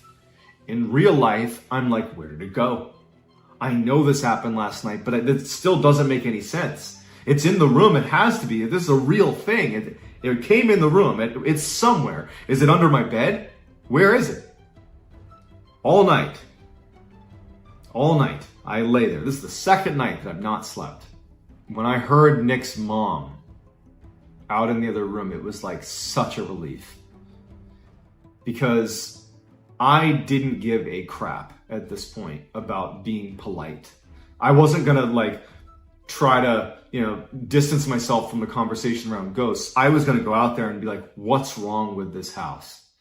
And so I hear her and I go right out to the living room and I tell her everything in as acute detail as I possibly can.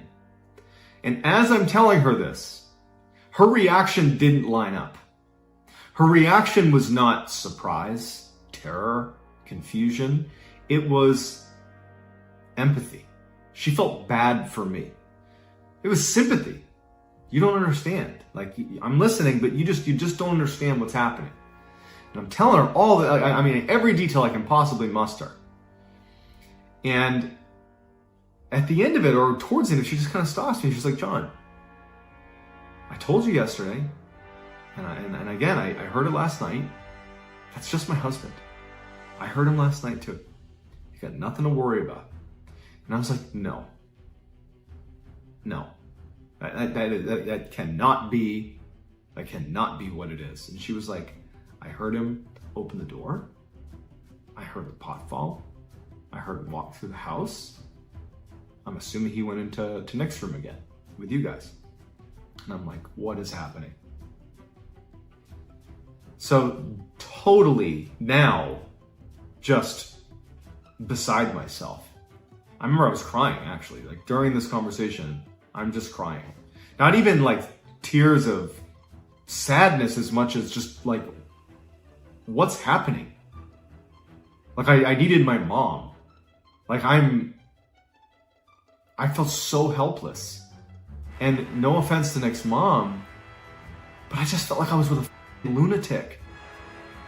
How? But at the same time, she's recalling the exact same things as me.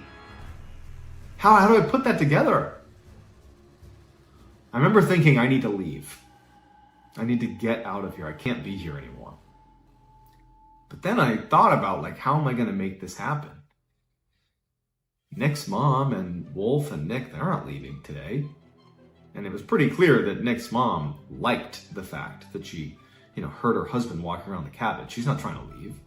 There's one more night that we're here, and I would have to tell my parents to drive, my mom or my dad, to drive to New Hampshire and come get me because I'm seeing ghosts. This was a trip that I loved. I looked forward to this trip every year. It wouldn't have made any sense, and they would have been like, what's wrong with you? And I honestly was not prepared to have those conversations with my mom and dad. I was not prepared to be like, let me tell you about the ghost I saw over the past 2 days. And so I was just kind of resigned and decided to stay. In retrospect, I think I should have called my parents and been like, that's what parents are for. Like, get the hell up here. It doesn't matter why. Come get me. But it was such a confusing moment that I had no blueprint for how to handle. So I just stayed. Nick and Wolf finally get up. And I remember I made that decision as I'm sitting there thinking about what's happening, is Nick's mom is reassuring me, about her husband being in the house. And I make the decision that I'm going to stay. Nick and Wolf come out of the room, and they come over, and Wolf pretty much immediately looks at me to get a gauge on what happened. And you can see it all over my face. I've been crying. And I told them what happened. And, Nick was always kind of a stoic, and he was just unaffected, Wolf, on the other hand, was more inclined to, at a minimum, believe something was happening. He didn't know if it was a ghost or not, but he certainly understood that something's going on. And the fact that Nick's mom, as I'm explaining to Nick and Wolf what's going on, she was like reinforcing my argument. Yeah, I heard him too. I heard the door open. Yeah, I was upstairs. I heard him walk through the house. And Wolf's like, what's going on? And Nick is like, he didn't want to hear it, kind of. It probably was uncomfortable. It's about his father, or ultimately talking about his father. Before we went out snowboarding for the day, because Nick's mom would drive us and drop us off, she brought us to a local store, and we bought a coffee table because they've been looking to replace the one that was in their house. Basically, when you walk into the house, instead of turning down the hallway towards our room, if you just keep walking into the lofted area, at the foot of the stairs was a coffee table where they kept a landline phone, because you're in the middle of nowhere and you got to have some way to call, and they put it right at the foot of the stairs in this little coffee table. But it had broken, or it was old, or whatever. I know they've wanted a new one for a long time. We went out and got it. Me, Nick, and Wolf, we snowboard. We come back, we help offload the coffee table into the house. We put it at the foot of the stairs. And that night we go to bed. I was ruthless in trying to keep Wolf and Nick awake. I mean, I wasn't even trying to make jokes out of it. I was like straight up kicking the bunk, kicking Wolf's bunk, like literally shaking Nick. I was doing everything in my power to keep them awake because I couldn't sleep. I'm terrified. It was like the opposite of how excited you get before Christmas and you can't sleep. It was like the opposite of those feelings, but you still can't sleep. It was like, this is the worst night of my life. And also, the nail in the coffin, if you will, is during the day that day, we found out that neither of Nick's two brothers were going to be making the trip. They weren't going to make it. So no one's going to be at the house. No one should be at the house except for us. And so that night I'm laying there, and after all my attempts to keep Nick and Wolf awake, they fall asleep. Everyone's asleep. The house is pitch black. It's silent. And around 2-3 in the morning, I'm getting goosebumps just thinking about it. I hear those footsteps on the wraparound porch. The door opens and I hear the sleigh bells ringing on the door.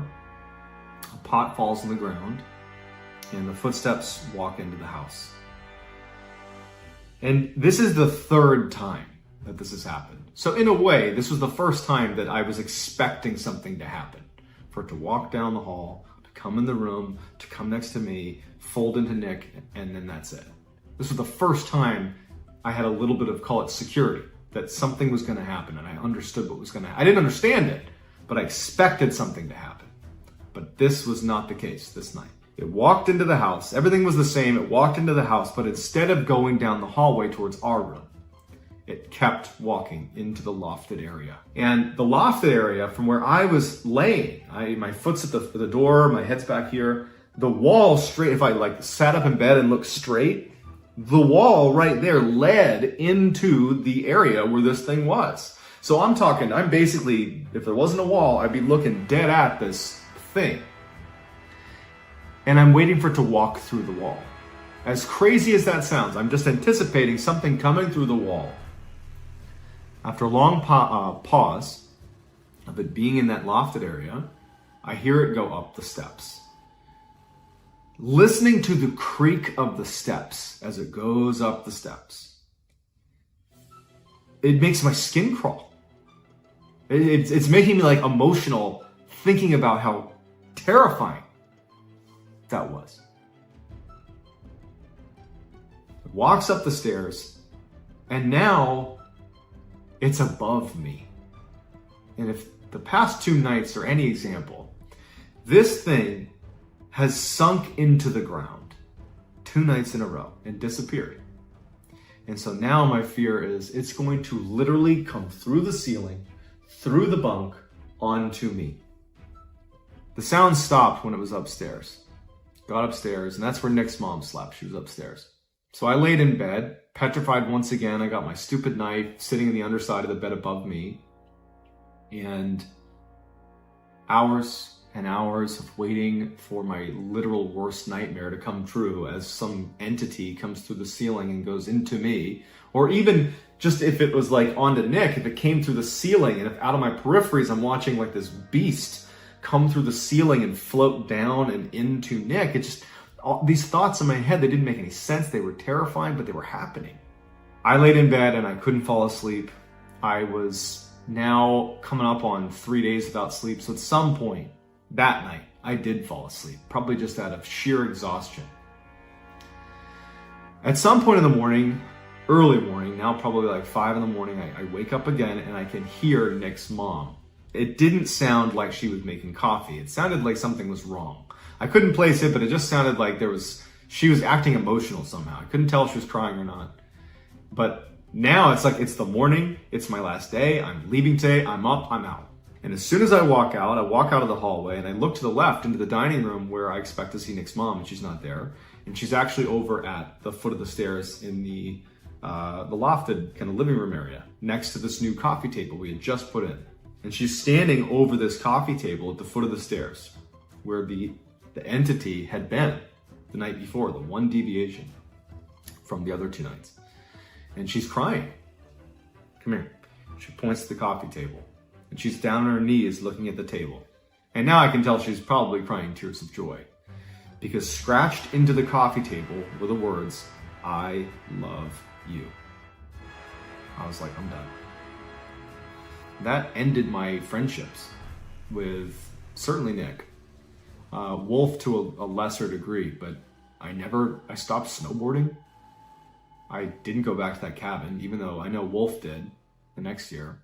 The theories about what happened, Nick's mom, it's possible she could have created a narrative, made it about her husband, and then she could have just as easily scratched that into the table. The "I love you," that could have been her.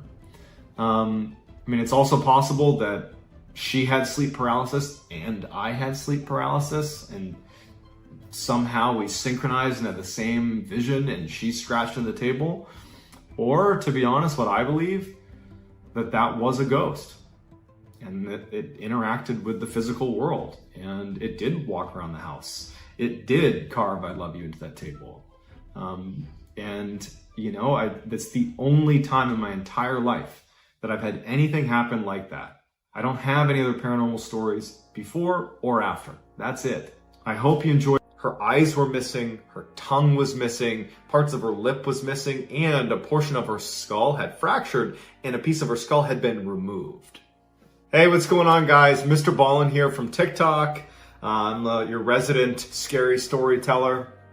Today, I have a really cool story. It's actually one of the first kind of unsolved mysteries that really captured my attention and drew me into researching all of these kind of crazy unsolved mysteries that are out there. The too long didn't read version of this is you have 9 highly experienced hikers that go off into the mountains and die under extremely mysterious conditions. There are photos and journal entries. There's just a preponderance of evidence, but no one can make any sense of it. And to this day, it is one of the single most interesting things that I've ever found on the internet. So, in 1959, 10 hikers decided to head out on this 190-mile journey through the Ural Mountains in the northern part of the Soviet Union.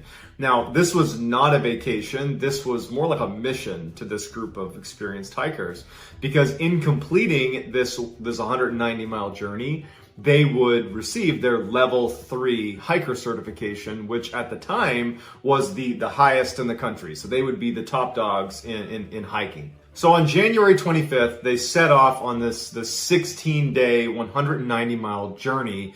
The group was in good spirits. The pictures of them, they were happy. They were on course. Everything was going right. And then they reached this kind of critical juncture in the trip. They reached this mountain pass that actually was subsequently renamed the Dyatlov Pass after the leader of the group. The leader was named Igor Dyatlov. And so they reach this mountain pass and they know they need to go through it. They need to negotiate this mountain pass. And so they set up camp and the plan is early the next day, they're going to attempt to push through this mountain pass. And hopefully over the space of one day, they would be able to get through that mountain pass and set up camp on the other side. So early the next morning, they get up and they begin their ascent through this mountain pass. But unfortunately, a very bad weather system rolled in and it pushed them off course.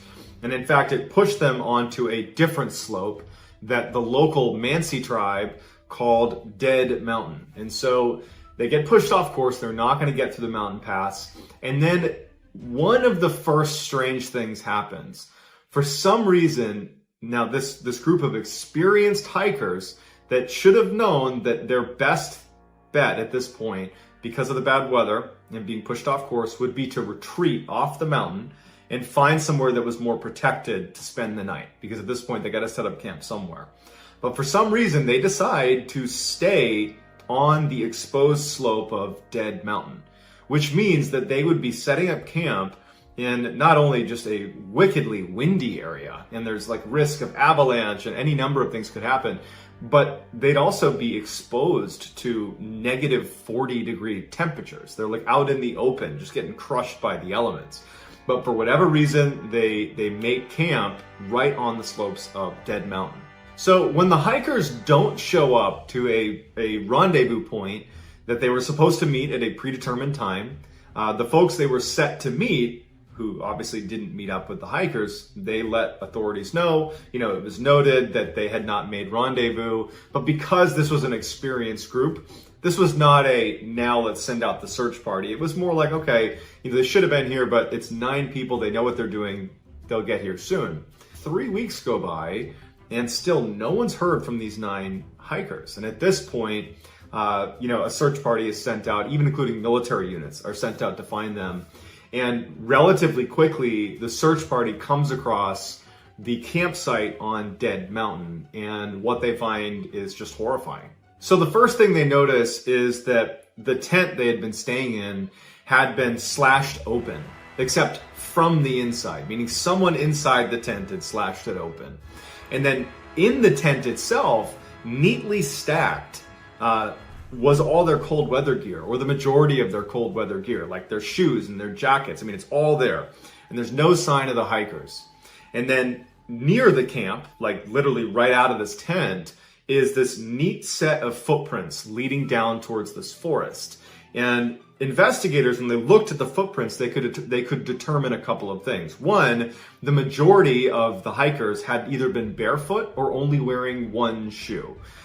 In addition, their cadence, they were looking at the space of their footsteps, their gait, I should say, was indicative of a group of people that was walking calmly. This was not a panicked run away from your campsite. This was a walking calmly away from your campsite with not the right clothing on, probably no shoes on, down to the forest in an exposed mountain slope with negative 40-degree temperatures.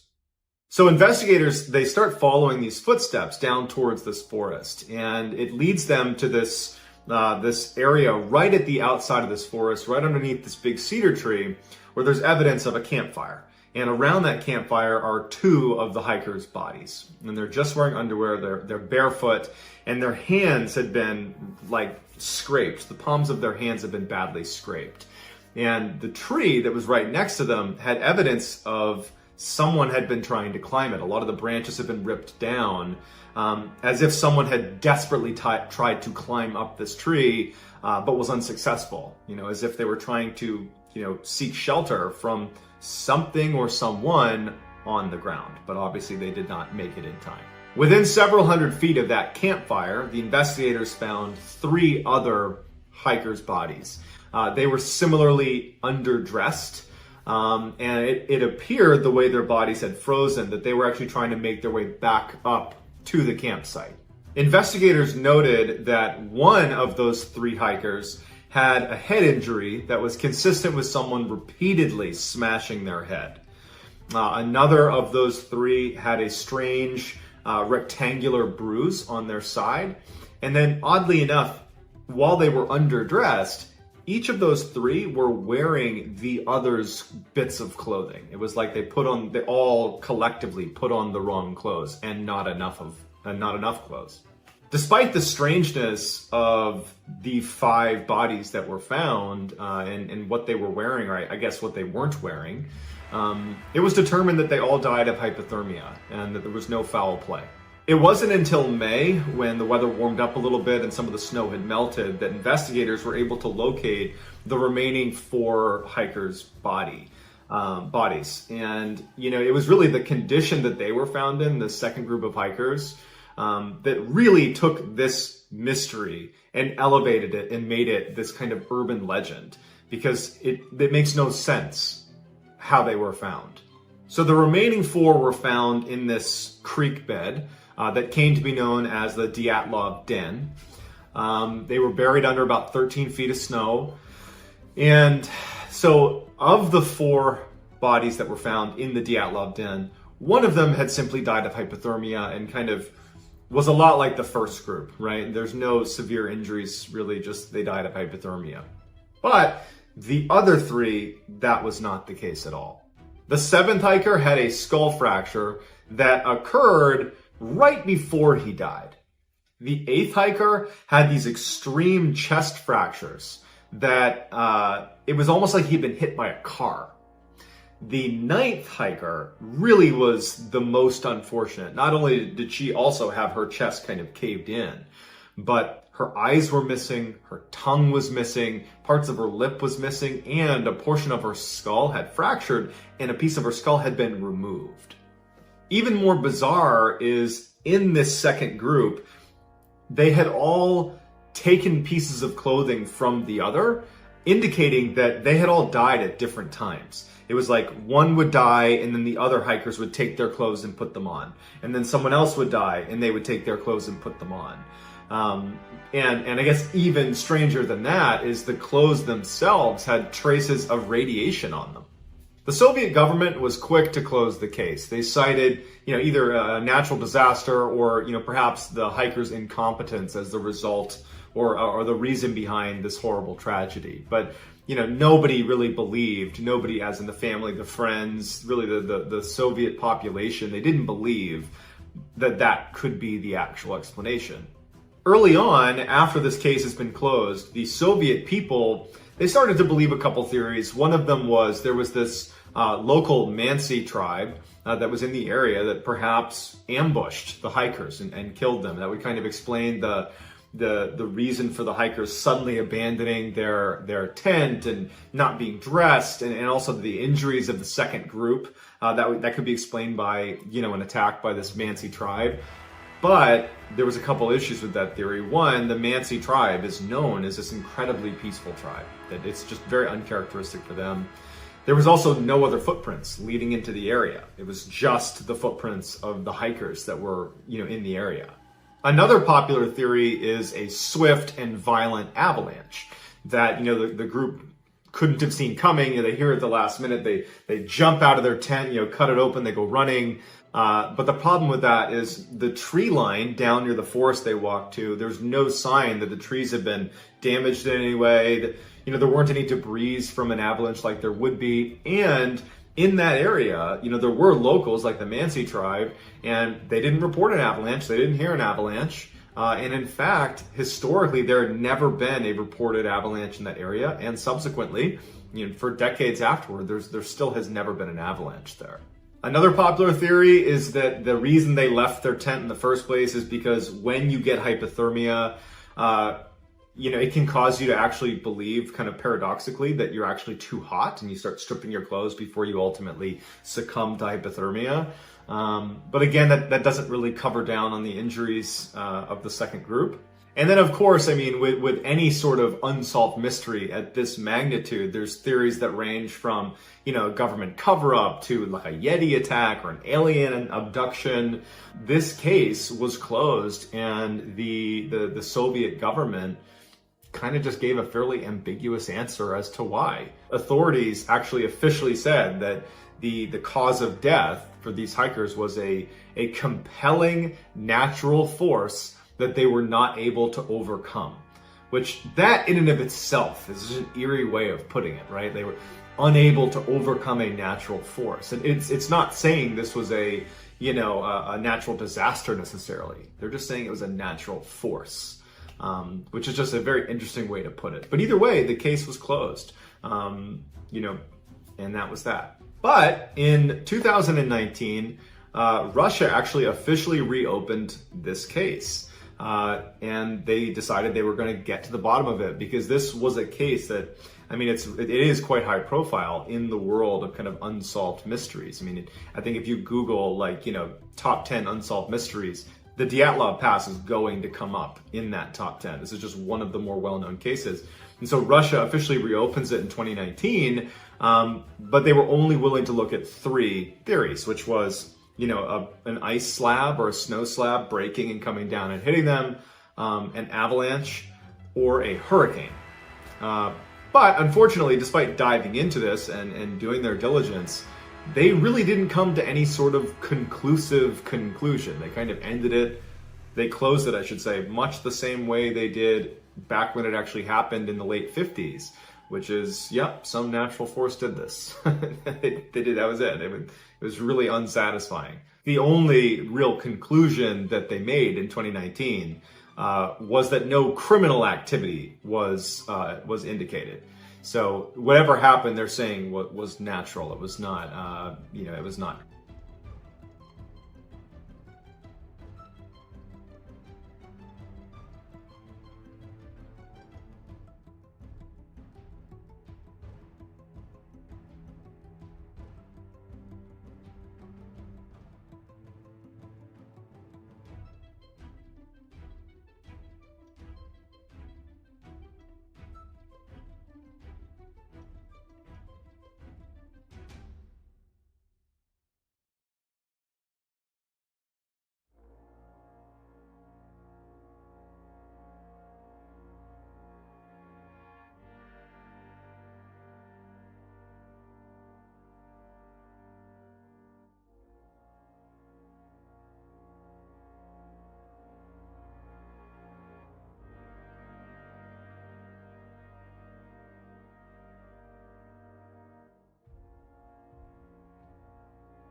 In 1992, a police station in Madrid, Spain, received a frantic phone call from Maximo Gutierrez, claiming that he and his wife were being attacked by tall, shadowy figures. The responding officer didn't believe his initial claims, but decided to check it out in case it was an actual home invasion. There were no signs of forced entry, no signs of theft. In fact, the police noted that at first, the house was eerily quiet. They called the Gutierrezes back inside to talk to them now that, the house was safe. I'm air quoting.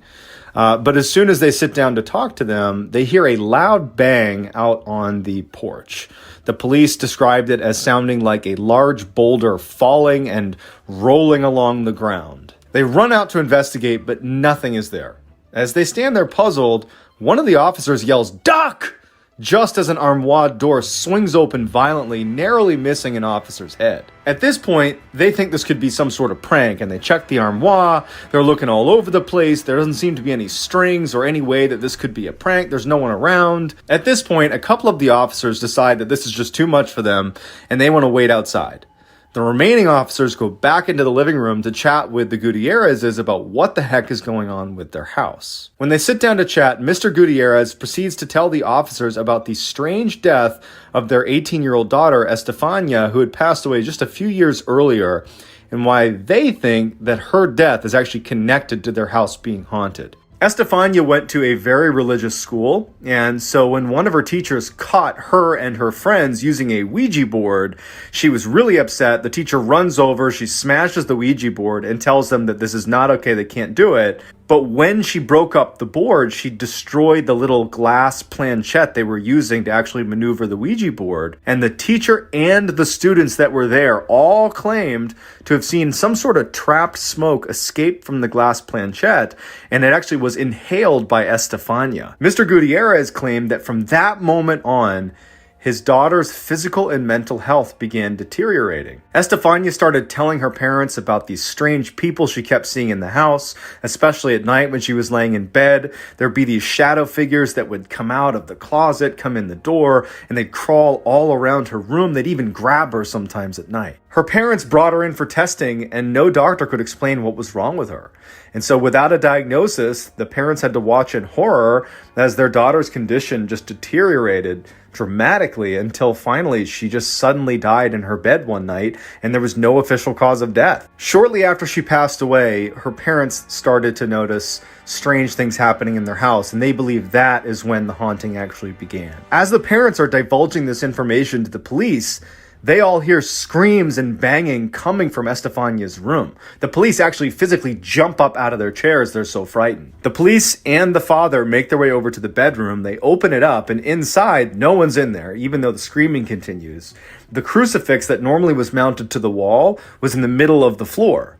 Where it was mounted on the wall were now these deep scratches dug into the wall that were not there literally probably 30 minutes earlier. The police continued to look everywhere to figure out where the heck the screaming is coming from, but they couldn't figure it out. As they're examining the room, they start hearing pounding in all of the walls. One of the police officers noticed that a picture of Estefania in that room had fallen on the ground, and he picked it up, and the frame itself was undamaged. But the picture inside the frame, which was of Estefania, had caught on fire and had burned through. Outside the bedroom, one of the police officers noted that a strange crimson-colored goo was present in some of the Gutierrez's furniture, an unfamiliar substance that neither the parents or any of the officers had seen since being in the house. Not knowing what to make of the situation, the police leave and suggest the Gutierrezes move out as quickly as possible, and ultimately they do.